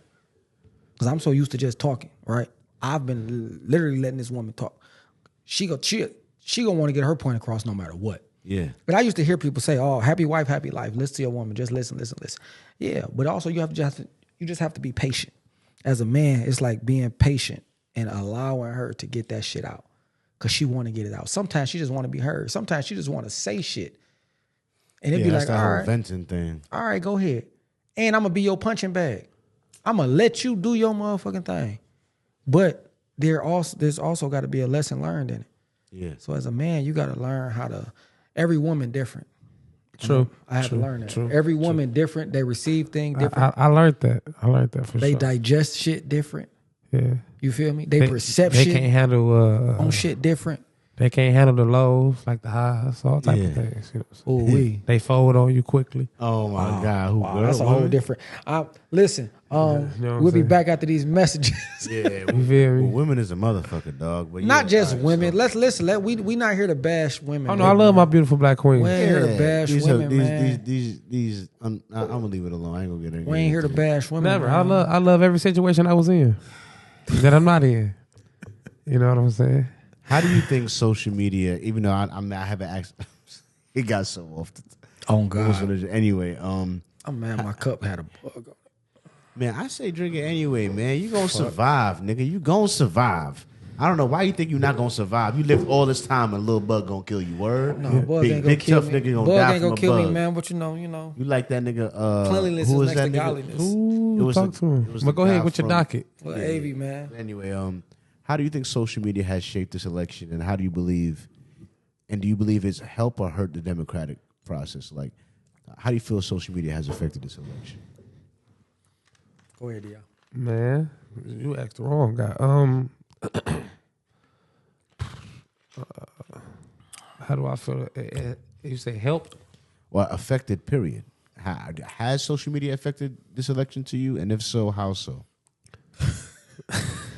Social media. Yeah, social media. I mean, They text me they every text and call every. I mean, this is the most I've ever been called and texted in my life. Hey, listen, So it ain't even social media. it affected me. It affected my phone bill too. They, You know what I'm they saying? text me so much. But I guess this run or this campaign or whatever they got going on with both parties is it has to be serious because look what they're going through. Every 2 seconds you see is an ad about talking about these guys. So it had this one. I think this one matters a little bit more than the other ones. But like I say, I ain't really a big social media guy, so I can't really, you know what I'm saying. I only got Instagram, so you know what I'm saying. So Instagram is a lot. You know what I mean? I'll ask you the same question. How you feel? Because I feel like you're not a big social media guy either. oh, who him? You. Hey, Let me get a drink. Hey, bro, calm down. Okay, go I have ahead. to get more brewskis. Go ahead. Go ahead, bro. Man, we're gonna have to get some Don Hooley, man. Well, go ahead, brother. No, I'm What's the saying, question? how do you feel about? So, how has social media affected this election? I ain't even seen nothing about this election on social media. I keep seeing about it on TV. Like,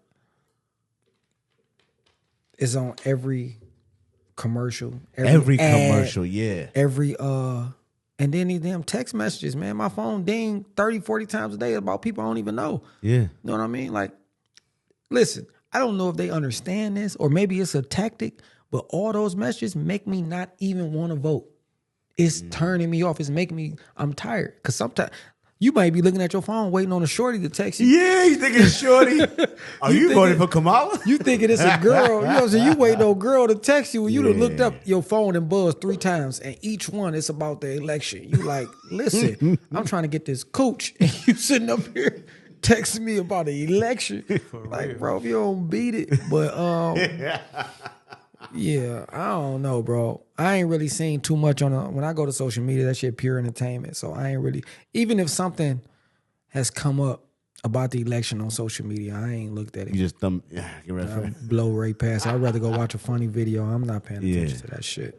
Yeah, I know a lot of people when I was talking about the debates that happened and certain shit that happened during this election. Of course, they if it wasn't for social media, they wouldn't know shit about what happened in the election at all. You know what I mean? If it wasn't for social, it happened to come across. It was on the Shade Room. It was on World Star. It was on, some publication. world we they live found in it. now. But if it was up to them, they was watching TV shows and movies and like anime and like they wasn't checking for the news at all. It's like the news had to fight its way into them. You know, fuck. And then all these ads is on everything. That's the world we live in, though. Ads is everything. But yeah, I feel like social media forced people that really didn't give a fuck about the politics and election to not give a fuck, but to be at least 3% more aware of it than they would have been otherwise. I mean, of course, Otherwise, that's advertising. I'm about to say that's the job. That's what it's supposed to do. Them text messages got everybody involved because I don't even know how they got everybody number. Whatever system they And they got. know your name. Yeah, they know your name. They know your name. Hey, Joe. Hey, Dion. Hold on. Hey. What is this? For real, that ass, bro. In a minute, I'm gonna start thinking this. You know, your chick, like, hey, Joe, see if you're gonna respond to some shit. I got a story about that. Some shorty had told me she got her nigga cheating like that. She said that she said I forgot. I was making a clip too. It got corrupted. I gotta remake that. I'm gonna make the clip. It's gonna drop. But I was talking to this shorty and she said that she texted. No. She said she called first. Her nigga she was dealing with from another number, and he didn't pick up the call. But then she texted him like, hey, you remember that time you made me come real hard or blah, blah, blah, blah, blah. Oh, wow. And he was like, must have thought about whoever he was thinking about. He was like, oh, yeah, I remember that, whatever, blah, blah, blah.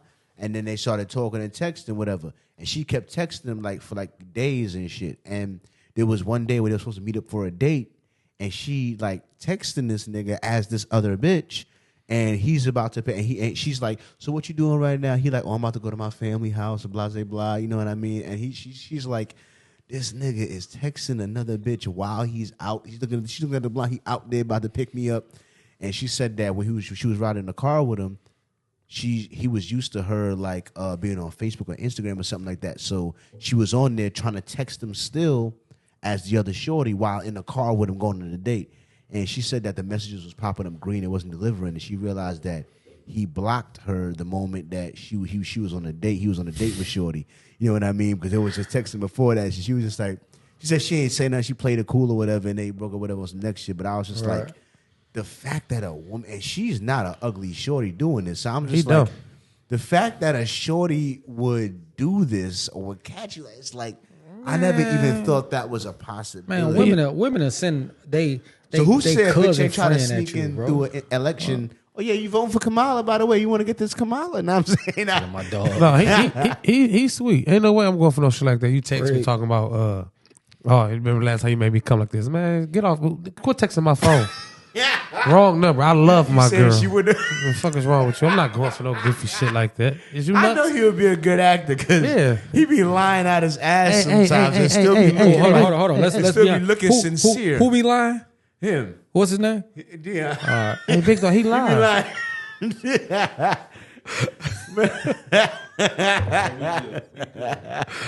I don't be lying. I stretch the truth. I tell the truth, man. This nigga be lying. I don't lie though. He be lying with the little Dirk eyes, like the little Dirk eyes, like he been through some shit. He tell no traumatized, lies. so he be looking at you like it's the truth, but he be telling straight lies. That's how I know you be a good actor. I tell the truth, man. I have no reason. And at this point in my life, I have no reason to lie. At this point, I think Detroit niggas might make the best actors. I tell the truth, man. You know why? Because I'm in love, man. You hear? Oh my God. Let me tell you something. If you delivered it just like that and are taking a movie, I would have said, cut. Hey, listen, you got to dig deep into the character. You got to really I got feel. you. You got to really. I got you. Because that what you just did right there. That Love Jones. Love Jones. Listen, you know what I mean? Lil Denzel. Love Jones. Lil Denzel. I just seen my dog do a poem. What? A poem. Somebody said poem. Poem. Thank you. Poem. You hear me? He did a poem? He delivered a poem? A poem. You a poet? I'm gonna tell you the way he started the poem out. Black love. That must have been a hell of a poem, brother. That shit he talking about. He started a poem. He bull driving you. What they say back in the day? You don't believe that he talking Bull about. driving. Yeah, he bull You driving. ain't immediately say no, though. You know what I mean? I didn't write no poem. Poem to who? You know, one of these girls you be loving. What? No. I only love 2 girls. You only love 2 girls your whole time out here. No, I'm saying right now. Right now. Wow. That means you don't love none of them. My mom and my daughter. All right, you love your mommy. That was cold. You know what I'm We saying? should give him do the little hand clap. I can't. You won with that. He deserved that, bro. You got to hit him with that. I gotta get the Don DeMarco. I just ain't got it yet. Yeah. He That's was funny. classic for that one. Nah, I forgot it. But what you call it? So, all right, now I'm gonna skip that question. So, Young Thug has been released from prison after a non-negotiated plea deal with the YSL RICO case with conditions like a 15-year probation. You know what I mean? Anti-war community, anti-gang community service. You know, what impact do you think that this case has on the community or him being released? Or what's your reaction to it in general? Shit, it's another case. It was the most expensive, long, drawn-out case in Atlanta history. It's another case. Nigga was fighting for his life. Yeah. Shit, nigga was fighting for his life. I support him coming home. I support all that shit. He ain't telling nobody. As far as the news knows, you know what I'm saying? I don't like to indulge on. I don't want to see no nigga locked up. I don't want to see none of that. Nigga was literally in there while we thinking it's all, you know, fun and games and this and that and the other. Nigga was literally fighting for his life. Yeah. You know what I'm saying? We just waiting for some news to drop to talk about it, but dog was really in there fighting for his motherfucking life. And this ain't the first nigga I done seen literally sit there and fight for their life. So I'm happy dog home. I'm happy he can get back to his bag. You know what I'm saying? Nigga rich. Yeah. He's really rich. And I'm happy he can get back to that bag and keep Spent getting a lot of it on court fees the last 3 years. Don't matter. Don't 3 matter. years. I know this case lasted 3 years. I'm happy for him. Hey, because listen, what happened when he came home? He dropped the song. I ain't hear this. I hear the song. Still making some money. As long as nigga make some money, man, do your thing, man. Get out this bitch and run a bag up. Yeah, for real. My take on this is, you know, like he said, I'm piggybacking off him. Like, people was following, like, you know, follow the leader type thing. Like, you know what I'm saying? They bashed, what's the guy name that got out before him? Gunna. They bashed Gunna, but they because she was in there like, yes, man. Without knowing the dynamics. Yeah, of the but case. they seen Thug and I'm saying, no, man, listen, I still want to make music with him. Oh, now Gunna back. Like, Not even that. I can have The communication Young with Thug, him. I heard memes about that. I said Young Thug wanted to make music with Gunna. because No. One of his conditions that, you know, because one of his conditions he can't have, he banned from Atlanta for a certain amount of time, and he can't have communication with certain people. But he said the people he want to have communication with, he asked to have communication with his brother and Gunna. yeah, You feel me? So you got to realize this: Gunna is signed to Young Thug, right? So as soon as Gunna came home, what he do? Running #1 albums and shit. Yeah, that's true. That's Young Thug still making money, and you got to realize this is his brother. See, people don't be understanding like in the dynamics, and when you in a gang and you got a group of motherfuckers, everybody can't take the hit. So if me and you in some shit and we locked up, I can send you home. I can send a motherfucker. I done got caught with motherfuckers out of town before, and said I'll take the case and let them go home. So you feel like there's a possibility there might have been a conversation before Gunna Of did course, that with him and Young Thug. absolutely. When Young Of Thug was course. Absolutely. like, Listen, You you can't go both home. be in here. First off, if me and you locked up, it's the all stopping. how the fuck can we make some money to beat this shit? So let me send you home. Gunna been running since he touched down. Yeah, keep this money flowing. Only way we can beat these people, you know what they want? They want the money. They don't give a fuck what we did out there. Okay, you did something. Because if you think about it, when you catch a case, what do they say? If you look at the fine print in your case, when it comes for a penalty, it says fine or jail or jail time. So you don't always have to go to prison. Even with murder, it's fine and or jail time. So every crime can be a fine and you could be let go. Every crime. So that means everything has a fucking price on it. So yeah, we want you to pay the lawyer. What the lawyer gonna do? Yeah, we're gonna get this money with this judge, with this motherfucking attorney. Drag this out. This shit 3 is a years. money grab. This is a money grab. This is a money grab. Interesting. This is all, everything be a money grab. They know this shit. They know this shit. So now what? 10 years, 15 years probation. The fuck out of here. He Go gonna get get the off money. in like 7 years. 5 Go years get the money, probation, bro. But that's interesting. I had never heard that take that it might have been a conversation between Thug and Gunna. I mean, no, that would make the most business sense. You know what I mean? It would make the most sense. Like, why would both of us be locked up? What'd that tell you? He didn't, And the fact he that he told want him to make shit. music with Gunna the moment he gets out kind of makes that more plausible of a conversation that might have happened. Because if it was just his nigga like trying to do what all the internet thought happened, then that wouldn't happen. Why would I want all of us to go down? But them getting back together, But that goes back to people just like you say, they just want a That makes story sense. to tear somebody up. You know what I'm That saying? actually They don't makes really more know what's sense. really going But on let's make it make behind closed sense. doors. If all three of us catch a case together, why the fuck will we all go down?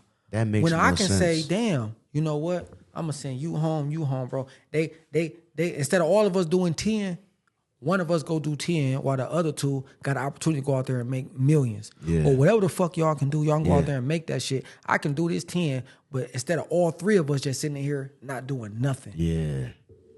That stops Come on, man. everything. Niggas don't You think right like that about though, because niggas be so ready to tell because they scared to leave pussy and they scared to leave this motherfucking bullshit out here. But nigga, you know what you signed up for when you come into this game. Whatever the fuck you doing, you know what you signed up That's for. interesting. That's a really good And they take. quick to throw snitch on you, even though I don't know what he really did because I don't know. Yes, the case. ma'am. I didn't- Yes, I ma'am. didn't I look- seen the thing. I didn't look all the way into it, so I can't. But they quick to throw that no matter who, Woody, this person, that person. Like Niggas just, don't know the dynamic. No, what do y'all? But, I And mean, Gunna I came don't know. home and made some hits, dog. He made some great music.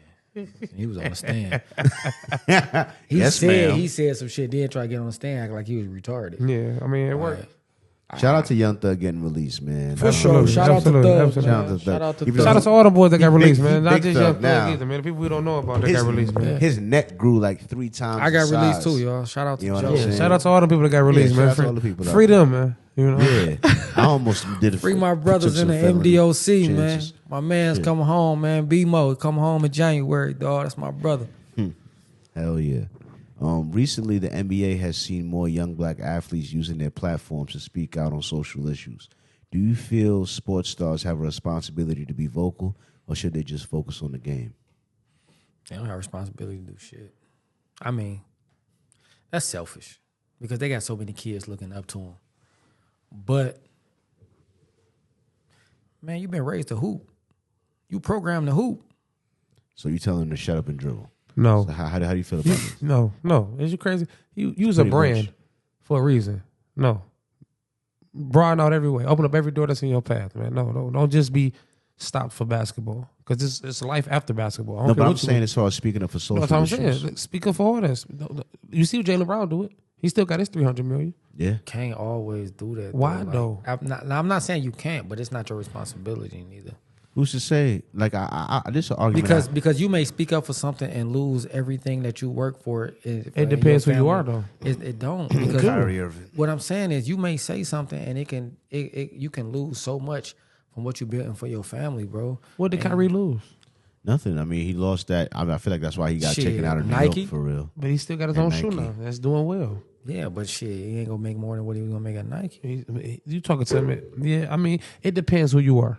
So yeah, if you a Caldwell Pope, then yeah, shut your mouth. But if you a LeBron James, there's nothing's gonna alter your life. I mean, yeah, when you Damn, a LeBron, Caldwell we're not gonna Pope. talk about LeBron. We're not gonna say I'm just doing references. LeBron out James, there. the greatest player ever touch a basketball. But I'm just saying, like, if you Let's not get crazy. if you know that he is. LeBron but if- James is the if greatest you player Tatum, if you Tatum, what's gonna happen touch to a you? ball. You're right. You're gonna be. I mean, yeah, them boys But signed if contracts if you already. Derek but White, then yeah, you might lose but- something. but you know if- what I'm saying? Like, come on, man. them I get boys it. already signed contracts, but I just feel like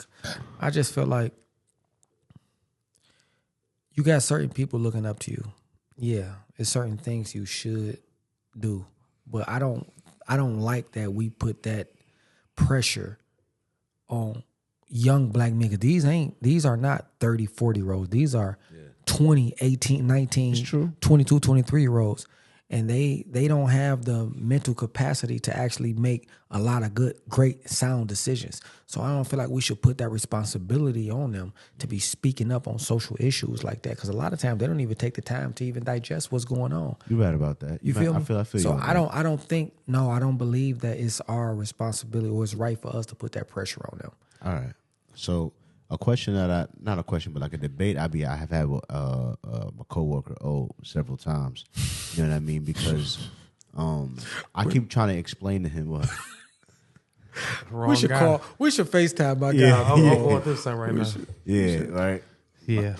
I gotta call my guy, man. He ain't called me. My guy, man, because I keep trying to explain to him that the hood or the black communities during segregation were better than the than the black community after segregation. Because I was like, during segregation, the smartest black people, the most progressive black people, the black people with all the common sense, they couldn't just build up their money and then go run away from the hood. No. Because of segregation, they were forced to stay in the hood. So because of that, they couldn't just say, fuck Pookie and Ray, let me go. They had to go battle these niggas on the block. They had to go.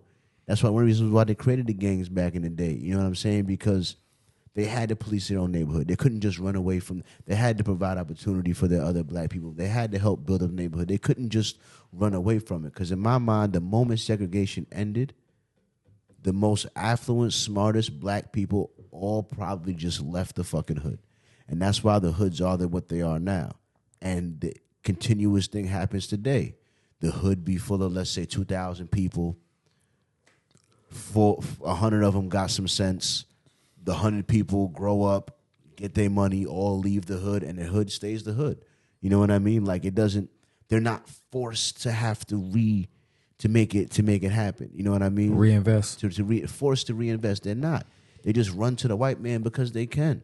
You know what I mean? So when you saying today that my bad. When you're saying that these NBA players don't have the responsibility to speak up on their hood, that's like what he was saying. You don't got the responsibility to stay in the hood. Like he was like he was saying, I told you not to move on Dexter. You want to go buy a house down there? Why don't you go buy a house down there and see how long you last? And I'm like, look, man, look. I'm not saying I want to go move in the middle of the roughest hood in Detroit. You know what I'm saying? All I'm saying is that if the best people born from that hood weren't allowed to leave, that hood would be better off than that hood being how it is now with all the best people left. Possibility. Yeah, that's Definitely a good take. Yeah. I mean, it's hard to say because But like we don't value our dollar. So it don't matter what the great minds and all that. We don't value our dollar. We don't even want to be around each other. You know what I'm saying? That's the more It's the important Jim part. Crow. It's that part. I don't understand what they call it, that the house part. the house nigga syndrome. Yeah. It's like we battle each other so much because our self-esteem, and it's so fucked up, bro. Slavery did that. Our self-esteem so low that we are what we have. That's what makes us. So if, like when you go Dearborn, they got their own, like I'm just saying Hamtramck. They got their own doctors, their own realtors, their own travel agents. They own everything. Gas stations. Yeah. Their money stays within the community. Yeah. Dearborn, the money stays within the community. Us, we work for our money. Hard on. We work, labor. But We run to other neighborhoods. we spend our money elsewhere in other communities. So we are black people, biggest consumers in the world because we get our money and buy things that make us feel good because we were so brainwashed to make ourselves feel so terrible about ourselves that we take our hard-earned money and buy things that make us feel better. You know what I mean? I'm going to go buy this $1,000 sweater because it makes me feel worthy. To where that white person, they're going to go buy a $20 sweater because in their mind, they're already the hierarchy. Yeah. They feel like they're the hierarchy in their mind. They are already superior. But I have to go and buy something that's expensive. Like, yeah. And it's out of my price range. There's no way that this guy over here on TV that's worth $20 million got a $1,000 sweater on, and I'm over here with $15,000, and I got a $1,000 sweater on. Yeah. Or I got $10,000, I got a $1,000 sweater on. That's 10% of my net worth. Yeah. But that comes with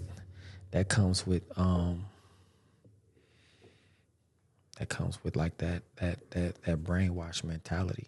I don't understand. I don't understand. And the other thing is that with black people in businesses, I always said, because I remember what I was saying with O2, he showed me some shit where Rick Ross got a chain that spins, and he was like, man, 50 Cent did that back in the day. He had a chain that spins. You know what I mean? Now Rick Ross got a chain that be spinning, and I'm like, man, as a young black kid that wants to be inspired by seeing something new happen with black people, I've seen black men wear chains for 20 years straight. That doesn't, no new chain variation is going to be like, oh, wow, didn't know we could do that. Like, nah. I know we could get chains. I know we could get rollies. I've seen mad black men in Benzes and you know what I never seen a black man do for real? Own a factory. That's what how come all the businesses that the rich black people start aren't a lot of businesses that employ black people? Like if one of these celebrities that start a liquor company, all right, you making your own liquor. Where the fuck is this liquor made? This liquor is not made in the hood. It's not made. This liquor is some agave farm somewhere far. Like when Diddy was complaining about Dillion, I was really listening to what he was saying. He was like, yeah, because they got this farm where they planted the Dillion agave wasn't like where they planted the other. I'm like, where the fuck is this farm? Who the fuck is working this farm? Well, you know, that shit who is this agave? Who is you buying this from? Wait, that doesn't employ black people. You know what I mean? Like a clothing company. This shit's made in Taiwan. It's made in China. That doesn't employ your people. Like, why can't we start a business that gives our people jobs? Because it's so fucked up, bro. You know what I'm saying? That's why. And it's a conversation we're going to have 10, 15, 20 years from now. But shit, your people got to go to work. They got to want to work. Don't they want to work, but do they want to work for a black company? No, it's not even that. They want to work, but do they want to work efficiently? Do they want to give their best? Do I got to worry about, I pay you the right wages. You get a $1,200 check Friday. Do I got to worry about you partying and calling off Monday? Then FMLA and Tuesday because you know you got FMLA. You know what I'm saying? Then you come in Saturday and you want time and a half. Yeah. Then you want to go on strike. Then you want to tell me when you want to leave the job. Then you want to give me all of this bullshit. Like, do I got to worry about all that? Or do I want to ship my company overseas to where I got these motherfuckers who they're appreciative for $7 an hour and I'm getting high quality work? Why wouldn't I? I'm not mad. Listen, bro, I'm not mad at the economics. But I've heard them talking about it with the iPhone. They said the iPhone would cost, if not twice as much, damn near close to it, if the iPhone was made 100% in America. Who the fuck gonna play that? I might so want to pay if your iPhone $1,000, it's gonna be $2,000, but it'll be made in America. You know what I mean? Why would they do that though? That don't make any sense at all. The only person that can influence him to do that is maybe Trump, if you gave him like some tax breaks. You like Trump? No. You like Trump? Trump, your motherfucking guy. It's all right though. I'm sorry. Trump, your guy. But look, Tim Cook is like, this is like facts. Tim Cook is the head of Apple, and Tim Cook was on the phone several times with Donald Trump, talking to Donald Trump about the tariffs, talking about Donald Trump about competing with I don't think Tim Cook has ever talked to Kamala Harris on the phone. You know what I'm saying? You got something against her too. What is wrong I'm with just you, saying. man? I said Tim Cook hasn't talked to Kamala on the phone. So he got something against her, not me. I'm just acknowledging leave them two alone, man. We ain't talking about them no more. Oh leave my them two God. alone, man. No, they ain't leaving us alone. They've been bothering us for weeks. You know Leave what I'm them saying? alone, man. Some will be on their head top. You know what I mean? All right. So, all right. So, there's been a lot of talk about the culture the street culture has in the mainstream in music and media. You know what I mean? Do you feel like they're glorifying dangerous lifestyles? You know what I mean? Or is it about being real and telling unfiltered stories that need to be heard? You know what I mean? With this hip hop music that we making, like there's mad memes about Young Thug coming out. Oh, he gonna make some Christian type hip hop or some shit like that. You know what I mean? But like in general though, do you think hip hop is just glorifying the streets, or there's just people telling their story? It's a story. Whether it's fabricated or not, it's a story. Drill music is a story. It's motherfuckers who really be out there in the trenches dropping shit. A lot of them telling real stories. A lot of them fabricated. A lot of niggas hustling trap music. A lot of niggas was trapping. They telling the story. It's their life. Like I look at it, I listen to a lot of Detroit rappers from Detroit. You know, you listen to Peasy, you listen to Vez, you listen to Sada and Babyface Ray. I fucks with Babyface Ray. Shout out Babyface Ray. I fuck with him. A lot of that shit be storytelling. A lot of rap be storytelling. It's just you putting your feelings on words. You putting your life, your story on words. Just like singing. Fabricated or not, It's a story. So all right. I'll ask you the same question with the how do you feel about the street life and stuff being do you feel like it's being glorified by hip hop, or is it just people just telling their stories? I feel like it's a little bit of both. I look at it like, okay, let me use a scenario. Let me just say, if you ride right in your car and you put your music on, and you put on, you got two artists you could listen to for 4 hours. It's gonna be J. Cole or Jeezy. Which artist you gonna put on? Me personally, I probably put on J. Cole, but Okay. if it was between Jeezy and Gucci Mane, I'm putting on Gucci. No, Mane. I didn't say Jeezy. I said Jeezy and J. Cole. All right. Now, granted, J. Cole might be my favorite artist, but Jeezy message I can relate to more.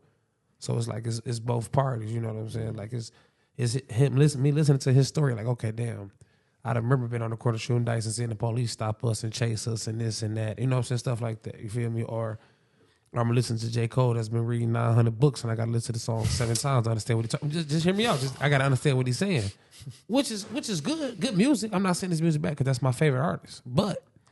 And when I'm in the car, I'm throwing on Jeezy. I'm throwing J. Cole on some. I'm just listening on some, just trying to get me together. But on a ride, 4 or 5 hour ride, oh come on, man. Yeah. So it's like I said, it's both. It's not just one way of what you're trying to say. Cause he grab you for the streets. He make you feel like, damn, okay. I remember when I've seen this person trap or seeing this. You know, I done grew up on blocks where okay, this was a trap house. I done been here. I done, seen this, seen that. So. It's a little different, man. I don't know. Like I said, I say both. For real. A couple times I feel like J. Cole touched on a little bit of like my perspective on growing up in the hood, you know what I'm saying? But not like it's some things he talked about, you know what I mean? Like there's this one song I forgot I related to a lot. I forget what the name of the song is, but it's like I remember he was talking to his mans about his mans was a drug dealer or something like that. He's like, you know how you sound right now? You one of my mans, I would think that you a clown right now. You know what I mean? Because he was like trying to get put on to some illegal shit, you know what I'm saying? Because he wanted to get some money, wanted to get fresh or whatever. And nigga was like, nigga, you should chill out with all of that. You know, you don't need to be doing all of that. You know what I'm saying? Yeah. I feel like, as I said earlier, from the Huey and the Riley side of things, I feel like there's been a lot of one-way aggression as far as which side is represented in hip-hop. Like, between the Huey and the Riley school of black people. Like, I feel like the Rileys of the hip-hop world have had no problem calling the Hueys of the hip-hop world corny niggas. These niggas is lame. You know what I mean? These niggas I don't believe niggas that. is this and that. Or like the theory that there's a lot of people that listen to hip-hop that feel like hip-hop almost makes you feel like you corny for having a job. I don't believe that. You know what I mean? I believe everybody got their audience. Hip hop, you got conscious rappers, like Common and J. Cole. You know what I'm saying? But for every Nas. one of those, you got 10 motherfuckers that's chitty chitty bang bang. And that's cool. And that's cool because they got their audience. Because they got people who actually take something from that. That's cool. Hip hop is a genre, but hip hop is broad. You feel me? Hip hop is very broad. So you got different people who gonna relay different messages. You know what I'm saying? If you out there in the streets and you in the streets like heavy, you don't want to listen to J. Cole because that's not what's gonna help you survive. You want to listen to a motherfucker who talking about some drill because you already got your head on the swivel all day. So I'm listening to J. Cole. I can't be sitting back looking straight ahead, focused and thinking. You feel me? About something that's higher than this. Because that my life depends on me watching my back. Yeah. So I can't listen to that. But if you on a different path, then yeah, you won't listen to J. Cole. You know what I'm saying? If you in the streets hustling and doing all that, yeah, you want to be inspired by niggas like Payroll and Jeezy and shit like that. You want to listen to music with anything that touches you. If you in love, you want to listen to some R&B. I feel if you going through some shit, you might want to listen to Mary J. Yeah. You feel me? I feel you on that. And if you a hip hop nigga, you going through something, you might want to listen to Rod Wave. You know what I'm saying? Whatever you feeling is something for you, man. No, that nigga always sad about something. I feel like R&B is hip hop. R&B is hip hop, man. Yeah, I can see why you say that. For real. R&B is hip hop, man. Rod Wave is the Mary J of rap. Oh No, I my don't know, God, man. that's crazy. Man, That's crazy. listen, Mary J. You could take Mary J. and you can take Tony Braxton, and you got Rod Wave of rap, because they all talk about pain. Yeah. That's my take on it. You could take Mary J. You could take Tony Braxton. Rod Wave is their nephew. Oh my God. All right. So now I feel like I'm gonna just say for us, I feel like it's not helping black people's the perception of black people as a whole. You know, if the majority of the people that come from our community that have a story to tell a story of being street guys and not being highly successful in like the legitimate world, you know what I mean? Then when people that perceive our culture and perceive black men think that we're all street guys, you know what I mean? Think that we're all gang members and stuff like that. How mad can I get at them if the story of black people that's being represented is that, and the other side of the story isn't being told as loudly or as prevalently as the other side? You know what I mean? So on one hand, you mad at someone for shooting Trayvon. Why he think he was a thug? Why couldn't he be just a guy walking down the street? But you know, in Michigan, I didn't experience this in Europe, but in Michigan, I've come across white people that were truly like raised away from black people. Like they didn't know many black people growing up. They didn't. Only time they saw black people was like when they came to Detroit for a sporting event or some shit like that, or on TV and on the news. And if you're a white person that for some reason lives in a place that doesn't have a lot of black people, and the only shit you see from us is what's on the news, is what's on social media, is what's on, then if you come out thinking that we're all a bunch of little babies and fucking the babies, then like, how mad can I get at you when that's the majority? Okay, I'm gonna listen to one J. Cole or 10 niggas that's being pushed way more that think that are, and what am I gonna think? I'm gonna think that that's the ratio of black. I'm gonna think, all right, there's one J. Cole and 10 little babies. That's so when I see a group of 10 black people, am I gonna hope that they're all J. Cole's or think that they're all on some shit? You know what I'm saying? So like the perception of someone looking at our culture, looking at the biggest representations of our culture without interacting with anybody, really one of us, it doesn't help us. That's my thing. It doesn't help us. It doesn't help us in business being taken seriously. It doesn't help us being taken seriously in any business line. It doesn't help us in any way, pretty much. You know, it doesn't help us with the police. It doesn't help, like, in what way does us being portrayed as gangsters for the most part in our artistic expressions help us as a people? I mean, man, we so behind eight ball with that. It doesn't help us. It don't. I mean, like, how many gangster stories have we told? Like, yeah, I mean, that's a great one, but it's hard to catch up because we so far behind with everything. You know what I'm saying? So when we do get a piece of this, or somebody do come along with a brain, that's just one person, like you always gonna say. You know? What I'm saying? So it's hard. It's just hard. I'm just saying it's not helpful for us. How you feel about it? It's not helpful, but that's how we express ourselves. Pain.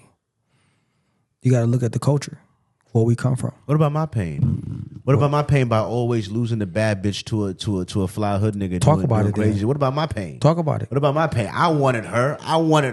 She wanted the dope boy. She wanted the dope dealer. All right, I couldn't get her because she wanted the dope dealer. Now she a single mama, and I don't want her now. You think you now I don't want her now. You think you the only nigga? You think you the only nigga that done rapped a song about losing a bitch? Nah, but not from my perspective. You know what I'm saying? Why not? They lost the bitch because they was like, you know, like cheating, being a player. No, I ain't never heard my perspective. There's niggas who out here talking about bitches who did one thing and wanted some other shit. I don't think I've ever heard a black story about a nigga mad he lost his bitch to a bigger drug dealer on the block. Do we gotta go and see? Man, you used to go in depth about this. I can't think of one. But why do it gotta go back to a dope nigga on a block though. Cause and I'm gonna tell you like this. No, though. because y'all If don't you see really my wanna perspective know- because y'all been them niggas. You was a nigga, you had bread, gambling on them like you had bread, and you was doing your thing, you had bread. But to the nigga that was just trying to do school shit and had to deal with all these fly niggas around, the bitches wasn't looking at us in high school. Most of the bitches you was chasing ain't shit anyway. They not. They what? They not. But They let me not. tell you like this, and then like 2024, nigga, the niggas with the jobs is the niggas that's winning. Yeah, but that's an hour. That's 30. The nigga that's 20 years old, the nigga that's not 20, sorry. The nigga that's 16 years old today is probably still experiencing what I'm talking about. I'm not trying to fuck none of his hoes, no way. Nah, but you don't get what I'm saying. Like, His mama. here's what I'm saying. Auntie. You 16. You 16, my nigga. You can barely get a job for real. That's in any way looking like anything. You competing with another 18, 19, 20-year-old dude, or maybe even 17 that's in the streets making more money at That's life. 16, 17 than you can. So you like shorty. That's life. And you At might be 16, good for whatever. At 16, I was tough. Like, that's what I'm saying. But that's life. You know what I'm saying? I don't give a fuck how much money you get. There's always a nigga with more money than you. Yeah, no that's matter where you life. at. Yeah, for I don't real. give a fuck if you could be a millionaire. Nigga, it's a nigga that's a multi-millionaire. Nigga that got $1 billion. It's life. Yeah, for real. Nigga, if a bitch want to leave you because you ain't there or you ain't got it like that right now, bye. Sometimes I think about that when I hear Drake bitch about some woman. He said some track or something. He was like, you couldn't wait. 4 months ain't that long. You just couldn't wait. Like he was Man, mad if at a bitch wanna he leave, mad bye. some shorty ain't wait. I'm like, And Rihanna had a billionaire. I'm Let like, him. Drake, are you singing about If some a bitch didn't wait want to leave, for It's 4 over. months? There's Didn't nothing want you to. can do about that. bye. Like, Because this bitches shit is curving Drake. I mean, I'm sure Drake not as mad. This shit you is know, motion. damn. I'm a millionaire. I got a millionaire mindset. I might not have $1 million. I might not be a millionaire, but I got a millionaire mindset. So bye. Get the fuck away from me. I saw in an interview that Shaq said he think he gonna die alone. And that's You know what I cool. mean? Nothing wrong with Shaq, that. I'm like Shaq. You is- die alone is- anyway. Is Shaq? How many women Shaq done had? If he die alone, he ain't gonna never die alone because he got kids. He said he used to be a habitual cheater. He used to be a bad. He said I was really good at it. I was in it with a cheater. I lost my family. Everything wasn't worth it. You know what I mean? But he said, Shaq ain't dying alone. Shaq gonna die with hundreds of millions and some motherfucking kids and he some ain't gonna be grandkids. alone. But you gonna have kids. At least you gonna Alone have what? kids. At least you gonna Alone have what? kids. Man, listen, you can't give me no 4, 5, 600 million.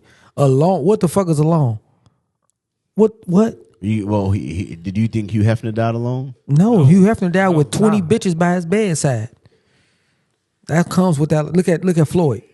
You think Floyd gonna die alone? No, Floyd is gonna fuck any bitch that he wanna fuck. It's life. Yeah, but these hoes. What's down alone and what's not down alone? Though? What's your definition of that though? What are you trying to say? Everybody ain't meant to be in love.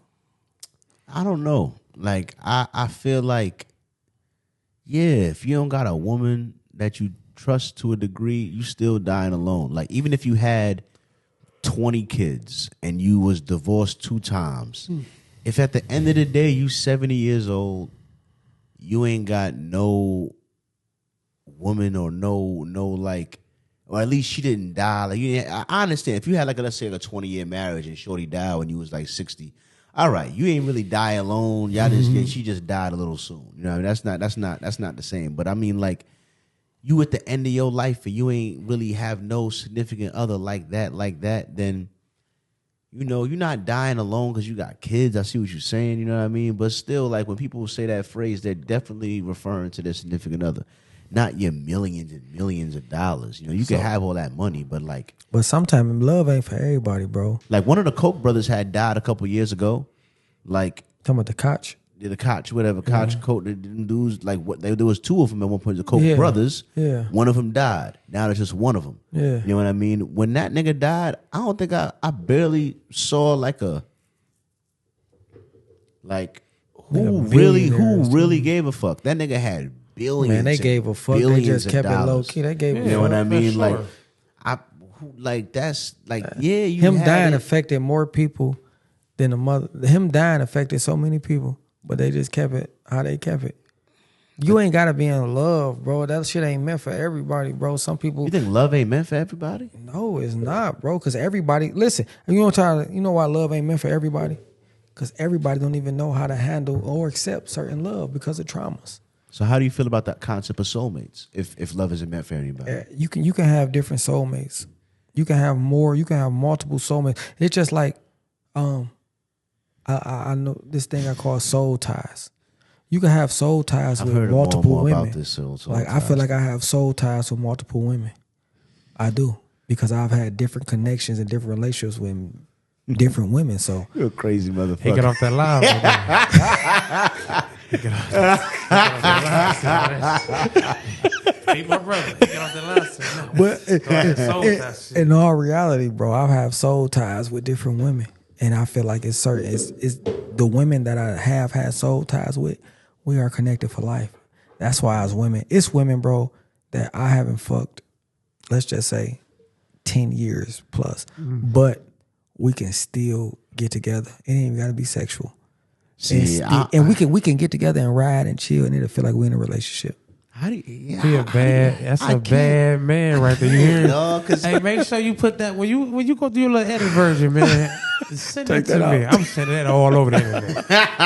I mean, but I feel him on the soul tie thing though. You know what I'm saying? For real, for real. I don't think I quite found my soul ties to anybody right now. You know what I'm saying? I found a lot of lust. I don't think I found like. Was the lust on your part or their part? Both. Nah, but shorties you was committed to a degree. But it was I lust. think. It was. Does that lean into the soul ties? Because I'm trying to figure out what is it? Because is it just sex or is it just It's not. commitment? It's not just sex. It's not even commitment, bro. It's just about the connection. It's about the connection because it ain't just about sex. It's about the connection, and y'all connected on a deeper level. You know what I'm saying? It ain't just about we fucking. Some women feel like you fuck a motherfucker on their periods or soul tie sometimes because y'all. Yeah. I done red light. I don't agree with that. I feel like a soul tie is like you have a part of me that only you have, and I have a part of you that only I can have, and it's not for nobody else. You can go get married. You can go off, get married. That woman can go off and do her thing, get married, everything. But there's a part of that woman. I don't give a fuck how small. It's a part of that woman that's just for me. And it's a part of me that's just for her. And we connected like that. And that's why when you see that woman, there's going to be a spark that only y'all see. You feel me? It's only going to be a connection that y'all feel. I don't give a fuck how small. That's cold right there. How That's why he white. got so many hoes. Man. This nigga run the game. What you got is only for me. What I got is only. Damn. It take a minute for you to get to that level, I dog. swear That's I'm about I'm to go. telling you. Man. The day his book dropped, I'm getting that bitch signed, sealed, and delivered. I need 2 books. I need you to sign this. I'm going to read this one. This nigga's a motherfucker, dog. Did you hear He a him? motherfucker. Now, mind you, I've been around this man my whole life. This boy is cold. I'm funny. But he deep. Yeah, he a cold-blooded motherfucker, man. Damn. I'm going to use that one. I'm going to text my ex like, look, what I got. I didn't think about the exit. I didn't even think about it like that. I mean, it's a text little my bit ex true. that. Bro, It's a little y'all, bit true. You know what's crazy? He right though, cause y'all out of control. even Y'all out of control, bro. on a serious note, even with me, like, you know what I'm saying, being broke up with my ex, I do understand what he's saying in a sense, you know what I'm saying? Because, you know, I have been around her, and, you know what I'm saying, shit, you feel me? Nothing never happened. I'm way past that in my life, but I can get where he going, you know what I'm saying? So he make a lot of sense, you know what I'm saying? He ain't saying nothing wrong. It's the truth, bro. It's the truth because it's going to be, like, in your lifetime, you're going to encounter different women. And you're going to have certain bonds with certain women and certain interactions, relationships. Y'all going to go through certain things. It don't mean y'all got to be in a committed relationship. This can actually be your friend. Y'all just having relations. Mm-hmm. But that can be a lasting bond for life. You feel me? Mm-hmm. It don't got to be a deal with nobody children. It don't got to be none of that other shit. But there are people you're going to give a heart. If there's going to be women that you're going to give a piece of your heart, and it's strictly for them. You can go off and get married. They can go off and get married. But there's going to be a piece of you that's just strictly for that person. I feel and you it's on vice versa, bro. And it's not for y'all to explain to nobody. It's not for y'all to put a definition on it. But there is going to be a piece that's just strictly for this person. And that don't mean that you're going to disrespect your relationship. Yeah. That don't mean you're going to disrespect, the person you with, or you're going to disrespect their relationship because of that. There's just going to be that understanding that, shit, this person impacted my life and impacted my soul. And on a level that I have to respect and love them. And they going to always have that. They going to always get that from me. Yeah. That don't mean I'm always be there for them. That don't mean I can reach out and always do that. But there's a part of my heart, no matter how small, that person got that part. I feel you on that. I feel you on that. I think if a soul tie will come there for me, it would be because like my commitment when I commit to a girl, when I choose a girl, and I was like, when I pick a girl, I'll be like, I'm what. He funny. He just a funny motherfucker. I'm saying when I pick a girl, I'm saying like I'm willing to do my all for you. You know what I'm saying? So like, I get that part. I'm willing to fight for you. You know what I'm saying? So it's like, is she willing to fight for you? when I see that isn't always the case. But the thing is, I'm saying when you make that commitment to it, that's why I say women control access to sex and men control access to marriage, because you're not gonna propose to a man. Whatever, relax. We know 99% of the time you're not gonna propose to a man, and there's a reason for that. Because I think a man's commitment to a woman is not the same as a woman's commitment to a man. You know what I mean? A man's commitment to a woman is like, yo, I'm gonna defend you with my life. I'm gonna I'll die first and let you be safe.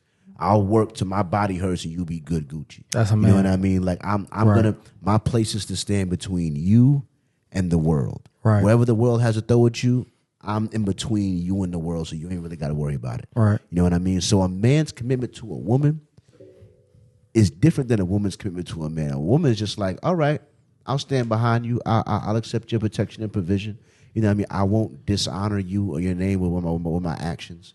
You know what I mean? But a man's commitment to a woman is like, I gotta now be responsible for your every aspect of it. If your nails ain't done, niggas looking at me. If your hair ain't done right, niggas looking at me. If you bitching and moaning on social media all goddamn day long, Definitely. niggas looking at me Definitely. like, you her man, she bitching and moaning all day on social media. What the fuck are you doing? Definitely. So she's I'm just saying. Definitely, a woman is a reflection of her man.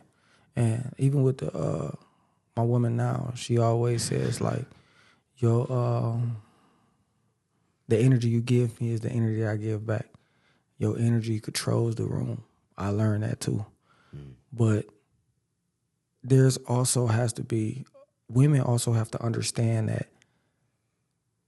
as men, when we come back from battling that world, it's okay to recharge us. It's okay. That's what I want. I need to be recharged. And what does recharging look like to you? So when I need to be recharged, I just need that love. I just need to come in and know and have you love on me. It's okay for me I want to be able to come in and lay on your chest. Like a lot of women say they want to lay on their man's chest, and that's cool. I get that. I want that. But a lot of times I just want you to, a lot of times a man just wants you to say, you know what, baby? I know you're doing your best. I appreciate you. I got this. I got you like you got me. I feel you on this. You know why? Because when I wake up in the morning, nigga, I'm out that door and I'm going to go get that shit. I'm going to go figure it out. Mm-hmm. You know what I mean? And you going to do as a man, especially like, I know me, I know my brother, you feel me right here. Nigga, we take care of home. And it's not like, I'm never going to shortchange you. I'm going to do what I can, how I can. And like I say, yeah, it's different ways you can show love. It's not just about financial as a man. It's not about financial. I'm learning that too. It's just not about me providing some money. Because what if one day something happened, boom, I don't got no more fucking money. Mm-hmm. So now what? Just because I've been programmed just to know I know how to provide and protect, damn, now I can't provide. Yeah. So now what? I can't give you all. No. I have to learn different aspects because every woman needs something different. So this woman may need you to love her on a more emotional level, on a more spiritual level. Yeah. She may need you to be there for her in a certain way. Bro, it done got so deep for me to where I'm learning. Like, if you don't really go through shit with your woman, ups and downs, arguments, I'm talking about some deep shit. Yeah. You really don't know her. Yeah. Because she's trying, in the midst of those arguments, both of y'all are trying to tell each other what you want from each other. Because I've been telling you what I want, you've been telling me what you want, but we ain't listening. So now it's coming out in anger, it's coming out in tears, it's coming out in fighting. All it is I'm literally telling you what the fuck I want from you. And you're not listening. You're not listening. So I'm telling you. Yeah. You feel me? Like I'm trying to tell you. And that's another thing I'm learning, bro. It's like shit. You have to take heed and you have to take heed. Okay, damn. It ain't about grand gestures. Cause I was a nigga, grand gestures here. Like my ex, let me sing Jamaica. Let me pay for this. Let me pay for that. Let me buy jewelry. Let me do this. You feel me? And I tried to bring that into my new relationship. Let me do this. Let me do this. I tried to come off and let me do this. And it's not about that. Most women love the small things. Yes, I appreciate you being able to do big shit. But I really want the little shit. It's the little shit, bro. I feel what you were saying, bro, because I always say this on the show. I was saying, listen, man, I need my home to not be a battlefield. You know what I mean? Because when I fight for my business, I'm fighting on my job. When I come home, I don't want it to be another fight. I want to be leaving the battlefield, not stepping onto another battlefield. Man, you know what I mean? But when you come home, you don't want to fight. Yeah, you want peace. I want peace. I want peace, dog. I gotta fight you after I've been out here. First off, I've been out here beating ass. Yeah. I'm getting to it. That's why y'all just. Nah, I'm joking. I'm joking. You want peace at home for sure. Jail, goddamn it. Peace at home, man. I want peace. I gotta learn that. This nigga here. Yo, we gonna talk about you being highly unfaithful in a second. You know what I'm saying? Oh, hold on, man, big dog. But honestly, I need a. You see me looking? Who the fuck you talking? I need to take a piss though. I'm gonna take a quick piss break. We're gonna take a quick 5-minute intermission. For sure. Let's go. Do your thing. Be five Do your thing. Do your thing. Hey, man, we ain't talking about this highly unfaithful. I was a faithful man. Y'all gotta pee. Yeah, I'm about to use the bathroom. Yeah, he need to go take his 5-minute liquor run across the street. Liquor store across the street. Keep coming here with this. Motherfucking legs are locked up. Been here 2 hours though. This shit almost about over. Yeah, for real. That way they caught me so much on his shit. Yeah, that way it goes. Oh my God, what you go ahead on, brother?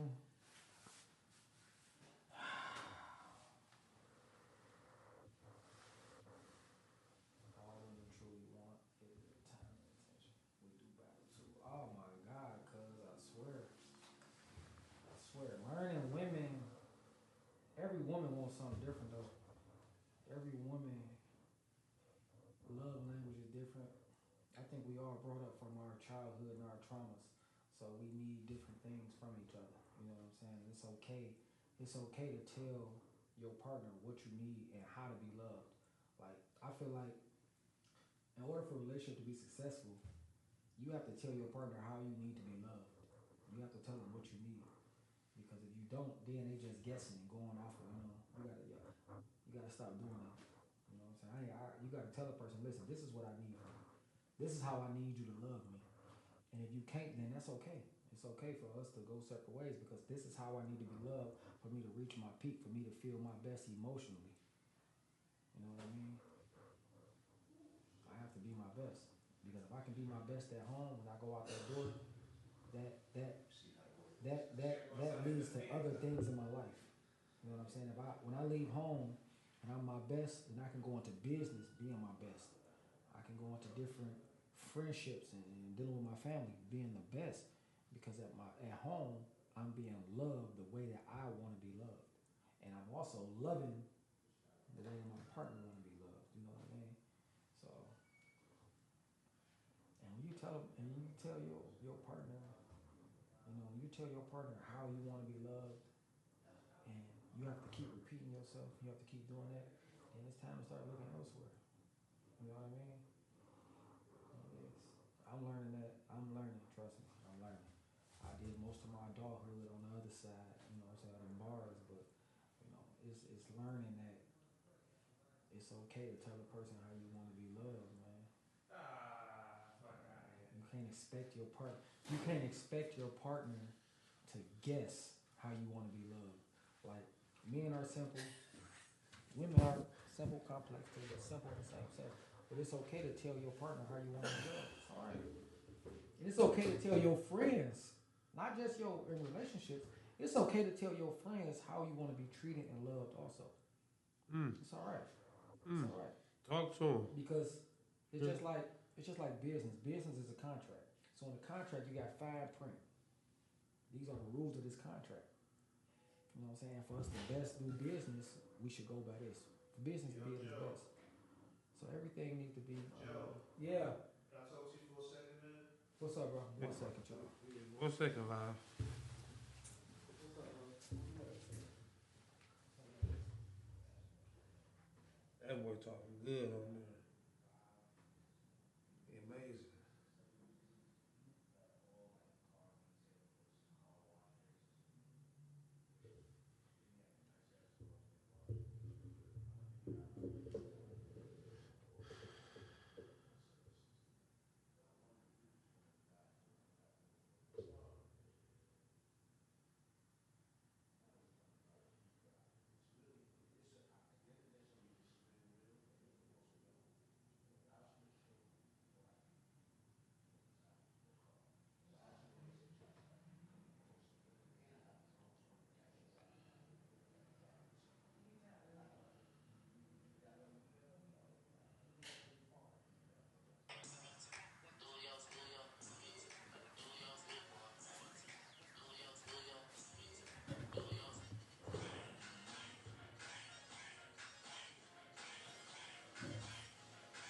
Like I was saying, man, it's all right. It's gonna make you look fly too. And you also got to realize, like, every relationship ain't. Think I should grab one more beer? Or a beer too? If you want to, yeah. I'll take one. Every relationship ain't meant to last, though. Every relationship ain't meant to be everlasting. Some people come in your life to teach you a lesson. Friends, a family, because blood don't make you family. Blood make you related. You know, that mean our DNA is, almost the same, relatable, we in the same gene pool. But family is how you love me and how you treat me, man. That's how I know who family is, you know what I mean? And love on who love on you. That's my take on it. And that's just real shit. Because if you continue to love people and give energy to people who don't give it back to you, what do you have left in all reality? How can you recharge? How can you give love back out there when you giving everything you got, and at the end of the day, all you can do, you don't have shit left. You don't have nothing left. You can't give that shit back out there, bro. There's nothing left to give. So I learned the hard way. I'm no longer loving people who honestly and literally don't give that shit back. You know what I mean? One more for me. I got one more for the women using first. Man, what? I'm a Heineken dude though, for real. My nigga Slick used to have them Heinekens for me. I bet the shot. Hey, the beer dude. Let me tell you something. That's what's called, I believe, an IPA. And lagers are way better than IPAs. So it's a little bit bitter. Beer is so bitter, but this ain't that bitter. But y'all women stop accepting bare minimum. No, man. it is. It is a little bitter. But Stop accepting bare minimum from these a cats. lager is an IPA. Me and also so you're drinking one of bare minimum. the most volatile versions of a beer. But hey, man, y'all getting loose, man. We getting back in the show, all right? We got to finish this off, okay? Come on, we're waiting on you, big dog. We got to finish this off, all right? Because anything more, I'm gonna have to start charging. Oh wow, you funny. That's crazy. I done invested in all. You know how much this thing costs right here? This thing alone. You know how much that mic is you holding right there? See what I'm talking about? This $30 mic arm is falling apart. Yeah. I mean, that's equipment cost. This is time and knowledge. You know, this shit up here is this shit costs a lot, man. You know what I'm saying? I appreciate you. Oh no, come on. Listen. You talk well. You have a unique perspective. I appreciate that. You look good on camera. You know what I'm saying? Hold on. Wait a minute. No. Because think about this. You don't even got the look good on camera part. You know what I mean? But so you surviving off all the Wow. but you got Wow. What's up? Look good on camera. No, I'm joking. That's crazy.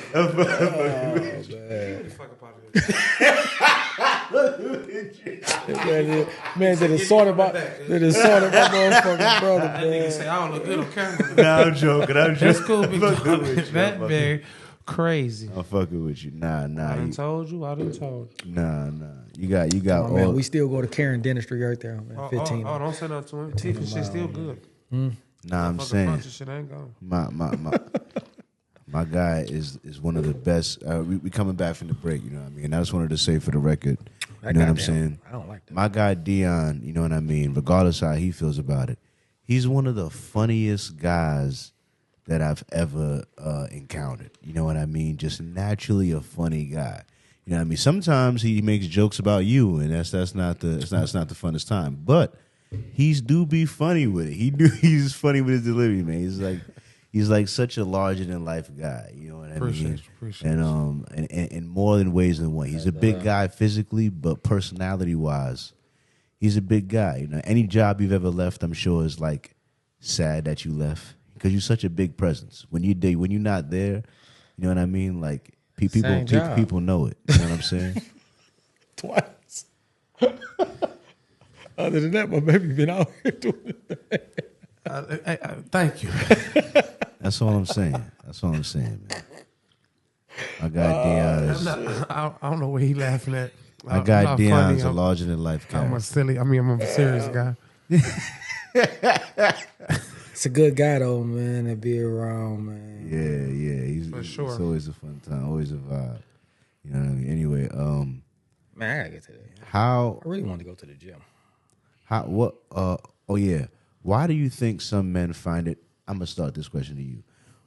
Why do you think some men find it hard to stay faithful in a relationship? Do you believe it's more about opportunity, culture, or something deeper like emotional needs? That's fit for him. That's probably fit for a brother like that, man. Temptation. So it's the opportunity. It's the opportunity. Temptation.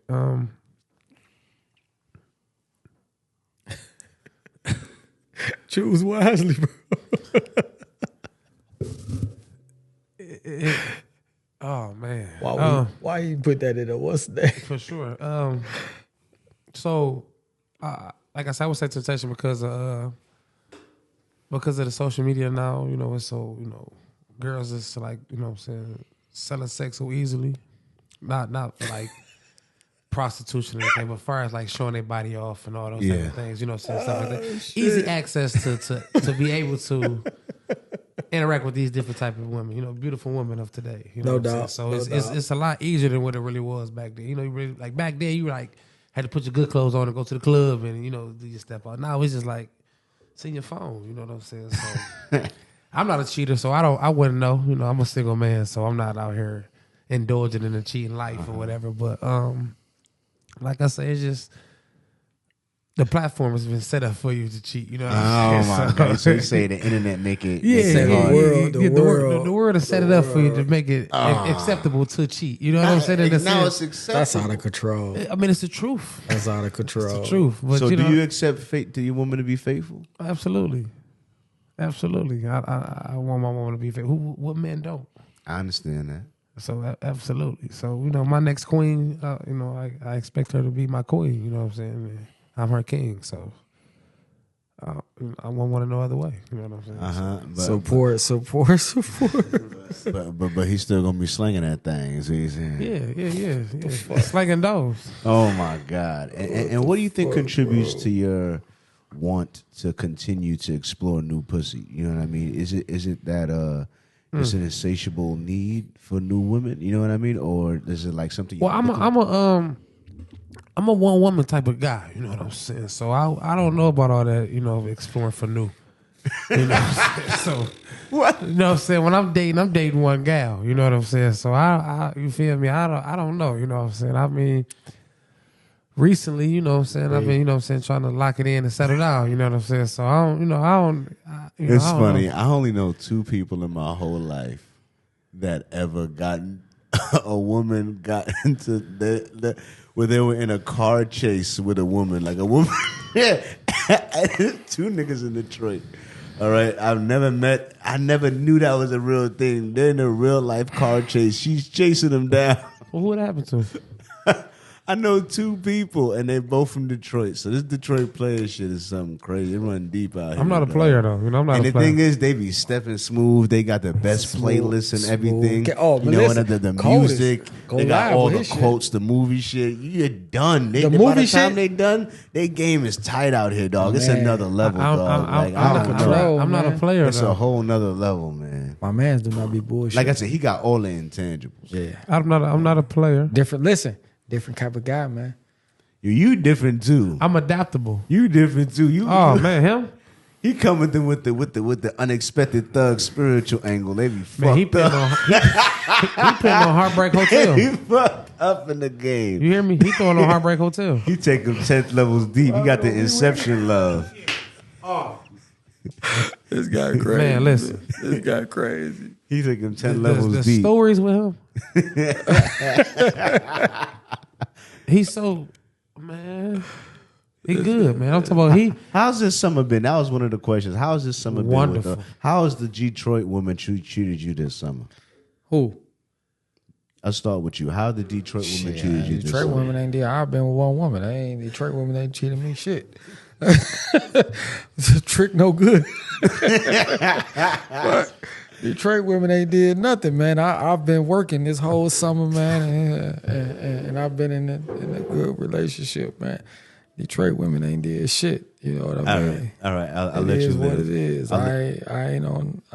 Yeah. you can ask me. How have Detroit women been to you this summer? Like a roller coaster. Like a roller coaster? Up and down. Like a Dion player.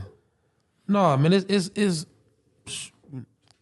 I don't know. I guess women is scarred as much as men now. So it's like you trying to find your woman to you possibly like want to settle down, but then they getting out of their relationship from their baby daddies and whatever the case may be. So they might not be ready. So now you got to go into a situation like, well, damn, okay.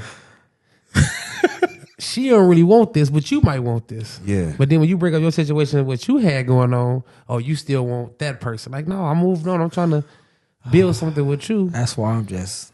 And you're not letting that happen. So like with me, it's been up and down with me. Like I done found people I like, but then it's like, oh no, I'm not ready for this. So then I might start dating somebody and be like, all right, well, I don't really want her. I'm here to have fun. So it's up and down. You know what I'm saying? It's like trying to find the right motherfucker is not easy these days. You know what I'm saying? I'm not lucky or fortunate like Joe to find his queen. You know what I'm saying? So it's like, That's right. you know what I'm saying? So it's Right. You know what I'm saying? That's right. I've been working all summer though, man. I just go to work and love on my woman. Y'all laughing and shit. That's because I y'all ain't ain't laughing. I ain't y'all laughing. ain't shit. I feel you. You know what I'm I'm saying? shit. I've been working all summer, man. Clocking in all day and day, driving them motherfucking semi trucks. Ain't nothing wrong with it. Working, Go get that you know what money. I'm saying? Loving on my woman, man. And y'all can stop laughing because now I think y'all playing with my relationship. And that's gonna frustrate me. And I don't like being frustrated. Take me back to level 4. A dark day. Yeah, don't take it back. He didn't fought me up with some screws. Man, but how they been treating you this summer? What's up, man? Me? Yeah, you. Oh my God. Oh, you stressed out. Nah, hey man, it was an eventful year. I'll say that. You know what I mean? I've done some things this summer that was this year that was a little crazy. Pay some bills. You know what I mean? Hey, I don't even know if that was this year. I don't even know if that was this year. Did you pay some bills? Nah, I only did that twice, man. I gave one girl $500 and another girl $500, and that was it. You know what I'm saying? Did you hit? No. One of them, but one of them was my girl for a minute. You know what I'm saying? That was the other, but the no, but it's okay. It's okay. But I'm sorry, fo. I think that was like last year. 2020, fo. Yeah, no, I think that was 2023. That was 2023. But then, It's all right, man. Nah, but this year, It's like not, I but- said, I didn't hit some. I've been okay. You know what I mean? I ain't found none that was Get you a like, woman, man. Get you one woman that's fine as hell. That y'all connect on a whole nother level. I realize that sexually, I don't have mentally. the time. Do you know what me and my woman did the other day that I ain't never did with a woman? What? We went to church. Wow. We went to church. We sat next to each other. The man was preaching. That woman grabbed my hand. We went to church, man. I love her. I ain't lying. Damn. AB, I love her. I ain't never went to church with a woman. You said what? I ain't never went to church. Because you ain't never connected with a woman for real. Killing me. That's crazy. Soulmate. I'm serious though, bro. I know he is. I'm not even laughing. I'm though. serious. Like y'all are laughing. I'm look at me. Look at me. Bro. Yeah, The one. Like Neo. Like me. No, ain't shit like that, nigga. You feel me? You know. Oh my God. I love. Hey, listen though. Listen though. Okay. Y'all be saying, motherfuckers be saying like, "Oh, you a player, you got hoes." I don't. Talk to him. I love that Anymore. one. Anymore. That's true. I don't go anymore. I had a lot of hoes, but I love one. I love her. I don't give a fuck. Motherfucking call me what they want to call me. All right, man. So, What up, cuz? how do you think the idea of manhood or masculinity influences the way men approach commitment or the idea of settling down? Say that one more time for me. How do you feel like? Do you feel like men feel like they're less manly if they settle down with one woman? No. You know what I mean? Do you think that affects at all their Depends on the age demographic. Because at the age I am, 33, man, you only want that one woman. I want the woman that I can build with, talk shit with. We can go out. We can still be foolish together, but we also responsible together. We also can cry. We also can pray. We can take trips and we can get in the. We can eat noodles and get in the mud together. So would you cry in front of your woman? Of course, No. I would. That's one of the Why things wouldn't you cry in front of your woman? The moment you show any sign of weakness, Nah. nigga, that shit. Let me gonna tell come you back up something. on you, eat Let you me up. tell you something. You know why I would cry in front of my woman? Because we humans, we are emotional beings. We so caught up on this tough shit. No, life will beat my ass sometimes. That don't mean I'm a cry baby. That don't mean I'm a cry consistently. But there is times I've sat with my woman and vented because I needed to vent. I needed to release. And once I release, then that dog then jump back. Like, okay, I gotta go do this. But it's okay. Because I'm supposed to trust. You're supposed to trust. Listen, if you've been with a woman 20 years, 30 years, and you've never cried in front of that woman, you've never given her, you've cheated her out of your real self. You've treated her out of opening up completely. Because you're supposed to see each other in 4 different seasons. You feel me? It's okay. It's okay to be vulnerable. You have to. I want you to see me in a vulnerable state because I'm not always this motherfucking machine. I'm not. So I would rather you see me in this vulnerable state now than me just break down or me harbor this shit then blow the fuck up on you. Because that's what's going to happen. Yes, I'm going to cry in front of my woman. Yes, yes, baby. Right now, this shit is getting to me. I need to vent. I need to let it out. Yeah. And I want you to lay right here. I want you to rub my motherfucking head. Baby, it's going to be okay. You a king. It's going to be all right. Let that shit out. Once I let that shit out, what happens? Let's switch positions. You lay on me because now I'm strong enough to make this shit happen. I got to go make this shit happen. But I got to let this. I cried in front of my woman.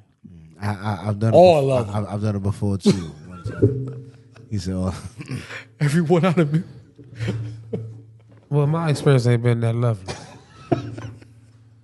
Fuck, I opened up in front of my lady. She threw shit in my face the first chance she got. So, no, I won't. She a dirty I motherfucker. won't do that again. You feel me? Like it just, I got to keep that guarded. I was vulnerable in front of you, and shit, you made a mockery. I'll cry for a movie. That's crushing too. So, you know what I'm saying? So it's like Not a scar, nigga. yeah, it fucked me up. I opened up and told her some shit. I mean, he know, but some shit like, you feel me? Yeah.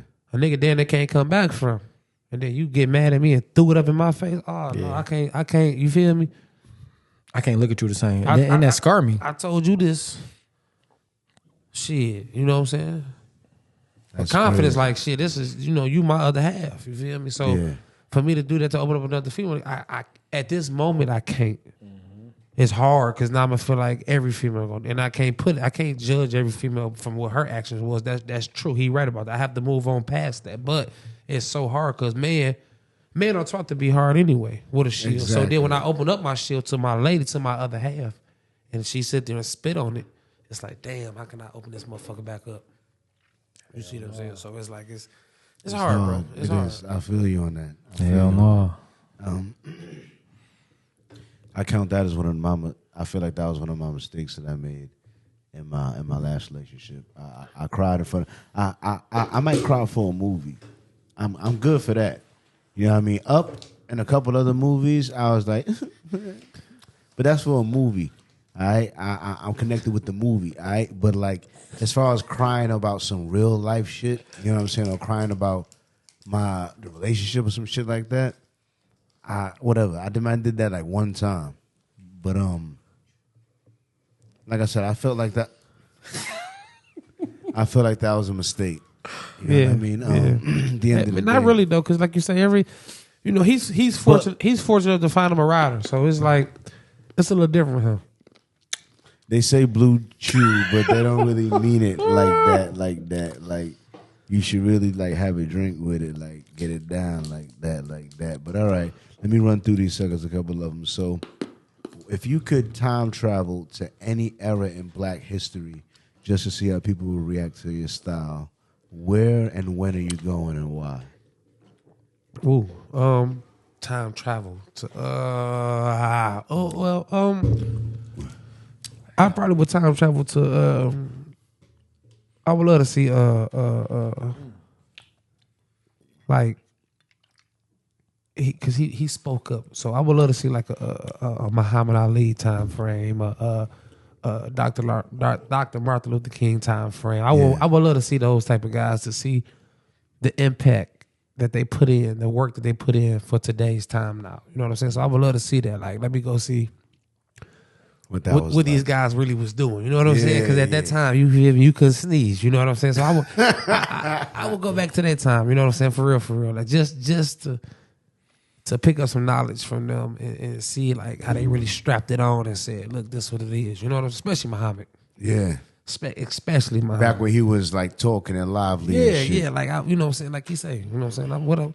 What I'm going to war for? Them people ain't did nothing to me. Y'all doing something to me right here. Yeah, you know what I'm saying? So it's like, the other day. Ain't no Viet Congs did nothing to me. Yeah, for real. Yeah, you know I'm what about to stay here and fight you. That's what he said. If I gotta die, that's what time I would like to travel to. You know what I'm saying? That's dope. Because see, like I said, the 90s, yeah, okay, the dope era, but that ain't, you feel me? It's cool, it's money wise, but I want to see like the impact. You know what I'm saying? So that's just how about you? What if you could time travel to any place and time? Where would you go? If I could time travel to any place and time, where would I go? Yeah, you could like stay there for like like a month. Then you come back. Shit, probably slavery. Back in slavery times, you wanna go see what Massa I can was come like? back though, right? Yeah. No matter what. No matter what. In a month. No matter what happens. Yeah. I can come back. Yeah. I'm going to beat some ass. So the clause is no dying. No matter what, I'm coming back. Nat Turner 2. Soon as he come out, listen, bro. Soon as he come out, the big house. Soon as he walked through that field talking crazy, I'm the first nigga taking off on him. If I could go back in time, bro. But listen though, I gotta be guaranteed that I'm coming back now, no matter what happens. Can't get killed, none of that shit. I'm guaranteed. I'm not coming back with no scars, from no whips, and no shit like that. I'm coming back the same way. I'm going back to slavery. I'm fucking shit up. Put me on the worst master plantation they got down south. Candyland. Put me. Listen, bro. Put me there. If I can go back in time in any era, put me in slavery. Listen, Nat Turner 2. I'm fucking shit up because they was wrong than a motherfucker. Oh my! Listen. So you're not gonna like wait to try to get a rebellion. You just gonna day one just. First off, I get to reset every day, right? For 30 days. For 30 Yeah, days, that's I get to wild. wake up every day. I get to pick what time I want to go back in time. So I pick slavery. So every day I wake up, I'm waking up in this shack as a slave. Yeah. My day starting out, day one, Yeah. I'm taking the fuck off. First nigga swinging. They probably gonna blow me right there. Yeah. Day one gonna end probably in the first 30 minutes. You want to be Tom Cruise? He's day after tomorrow. The second day, I might wait a little bit, see how some more shit play out, knock some shit the fuck off. You feel me? Okay, so answer this then. If he go back in time, is his brain in this time frame or is his brain in that time frame? Gotta be this one. It's this time frame. You going. Oh, back. so he's not even gonna get shot or nothing then because he's gonna have too much knowledge to be able to. They probably gonna pop me because I ain't got no gun. They're gonna figure out you you. will figure They all gonna that figure out. out you though. can read. They gonna kill you. I'm figure all fucking out, that nigga though, up 'cause on that nigga on that you horse gonna be with that smarter than gun. the master. Oh, that So- nigga on that horse, that gun. Yeah, you got him. I'm fucking him over first. See the whole way you talk gonna give you away. Like, oh, this guy different. He Yeah. ain't like us. First off, I'm going to the field. The second day after I pop shit off, okay, bro, I'm going to the field and I'm talking to niggas. Hey, bro, They don't speak English like that. they do. Hey, listen, bro, what y'all on? Huh? You was gonna get. They probably be like, you shut up. You gonna get us all killed. I don't know where you came from, but I You was gotta gonna get live. it. But listen though, bro, I'm popping shit the fuck You off. gonna get us in trouble, Man, listen, bro. sure. I'm popping off. I'm popping straight the fuck off. Oh, He killing he going. That's I don't funny want to as go back hell. and see Malcolm and Martin. That's cool, and I would love to see him in person. But if I got a time that I can go back, and I'm guaranteed to come back now in 30 days. And every day I wake up and start over for 30 straight days. Them 30 days them 30 days probably gonna be over with in a week. Because if I You get funny 'cause you gonna if get I come get up- shot, it start over. It start Silly that as shit probably gonna hell. go back so fast because Wow. I'm beating master ass, master wife, master kids.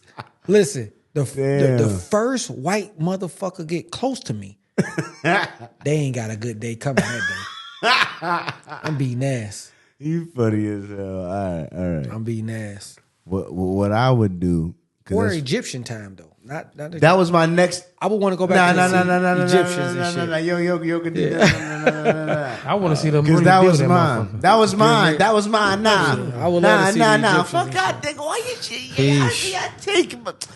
I swear that was mine, man. That was my one, man. And they had to come over here. Yeah, option 2 got to be man. I've been watching Nightfall. You gotta go man. see the pyramids, man. I gotta see. I would love how to they see them in made the person though. motherfuckers. I would love to go over there to. I gotta see. No how they human made made that though. I'm gonna see whatever think so? made it. I want to No. see what happened. Fuck no. Humans did it. No. Humans did it. We did it. Shit, they built whole towns like that back then. Why you think they ain't built that shit? For one, I ain't never seen a pyramid, but from what I've heard and what I've seen and what the It's stories, amazing. the motherfucker is massive. You see how high? I believe in aliens though. If humans built that, how the fuck they get it that high? My personal theory Nigga fell from that. He dead. Man, is sonic resonance. I think that they found a way to like use sound or something. There's a different way of manipulating material. So why they ain't using that shit now? Because we haven't figured it out yet. How the fuck they figured out? We don't figure it out. man, stop it. No human made the pyramids. Who made it? It's funny because Like, Who made it? I've seen many videos calling Aliens? no, No, the aliens. It's aliens though, I believe that too. cause they talking about Mars and all that shit. Like, I don't believe it was no such thing as dinosaurs. You don't believe in You don't dinosaurs? believe in No, dinosaurs? not at all. Not one bit. That's crazy. That is fake. You don't believe in dinosaurs? How you do? Look at alligators. The fuck you do?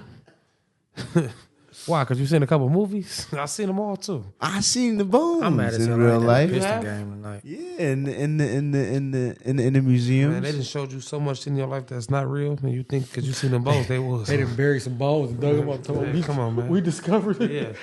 So you don't think dinosaurs is real either? I believe in aliens. So you believe in aliens but not dinosaurs? I ain't gonna say. How- I believe in dinosaurs. Listen, bro. I believe in all type of old shit. Cause where the fuck they ain't just come out the blue talking Yes, about they some did. dinosaurs. Yes, they did. I'm about to believe in. I damn near almost believe listen. in dragons. You got So the you- But I know dinosaurs dragons was ain't real though. but I dinosaurs still- was before humans, right? right. So we just found some big ass bones and said these is dinosaurs. So we just gave them the name. It was looking like it in the ground. I'm saying, listen. So you mean to tell me at this time frame, Komodo dragons, alligators, and which is still dinosaurs. Baby dinosaurs. what other animals around? All these two animals. Chickens, birds. So hold on, hear me out. These two animals adapted, figured it out, how they got in the water, whatever, however the world was getting shaped to become whatever the world was. But dinosaurs couldn't adapt. No dinosaur could adapt. They wasn't alive back then. It was big as shit. No, alligators wasn't alive back then. They adaptations though. No, alligators was alive back then. Like real alligators was real alive back then. So what no, that's what I'm saying is they adapted, but dinosaurs couldn't adapt because their brains was too small. They were amphibious though. Man, they get could the escape fuck in the out water. of here, man. Okay, some flew. All the dinosaurs ain't just stay on land. Yeah, some of the flying ones did survive to a degree. To where? But not fully though. They changed. Man, no such They thing. in New man. York. No such thing. It's no such thing. The bitches in Brooklyn. Nah, I believe in dinosaurs. Like they say, it was giants on the earth. It might have been. There might have been giant bones. But it's shaped like a dinosaur. How they made that shape? It ain't shit for you to mold it. It's an architect. It's self-explanatory. Huh.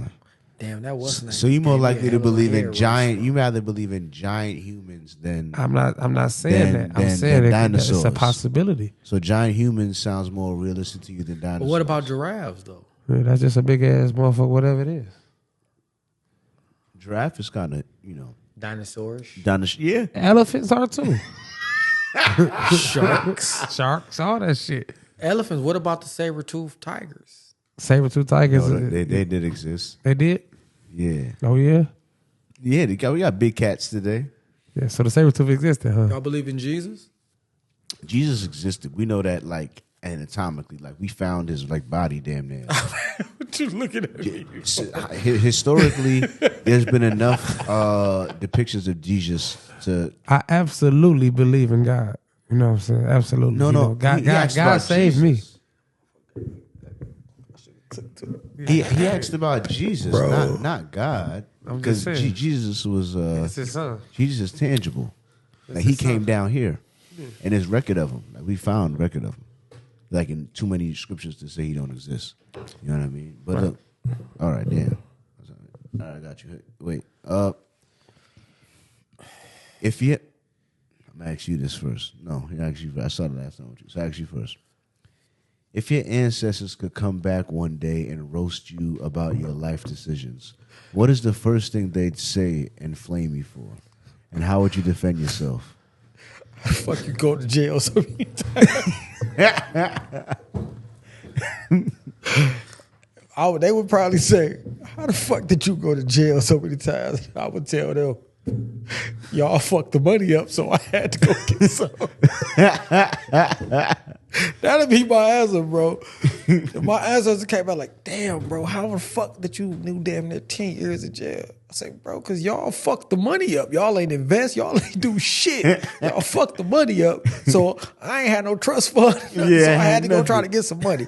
That's what our conversation would be like if they tried to roast me. Oh, my God. If your ancestors came back and tried to roast you for your life decisions, what would they say? Why you took that girl back after they family jumped you?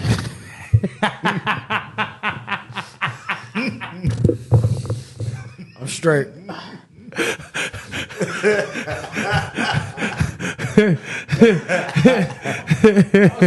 For real.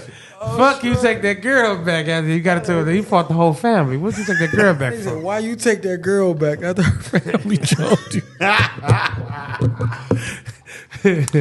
For real. I mean, that's about the only thing I can think of. You know what I'm saying? But That's the first thing they gonna ask him. Why you take that girl back? You know what I'm saying? For real. Martin, for sure. Fuck you talking. They don't play no games. Oh, you ain't know about that? No, they ain't really, they got me. They didn't get me, but I was drunk. I was in that bitch tweaking. Whole family. They said, "D, you lost your mind." I said, "Yeah, I did." Out of control. But that's about the only one though. What about you? Why you by that? I don't know, man. they'll probably either ask me about the $500 I gave to that girl. You know what I mean? either that or like whatever.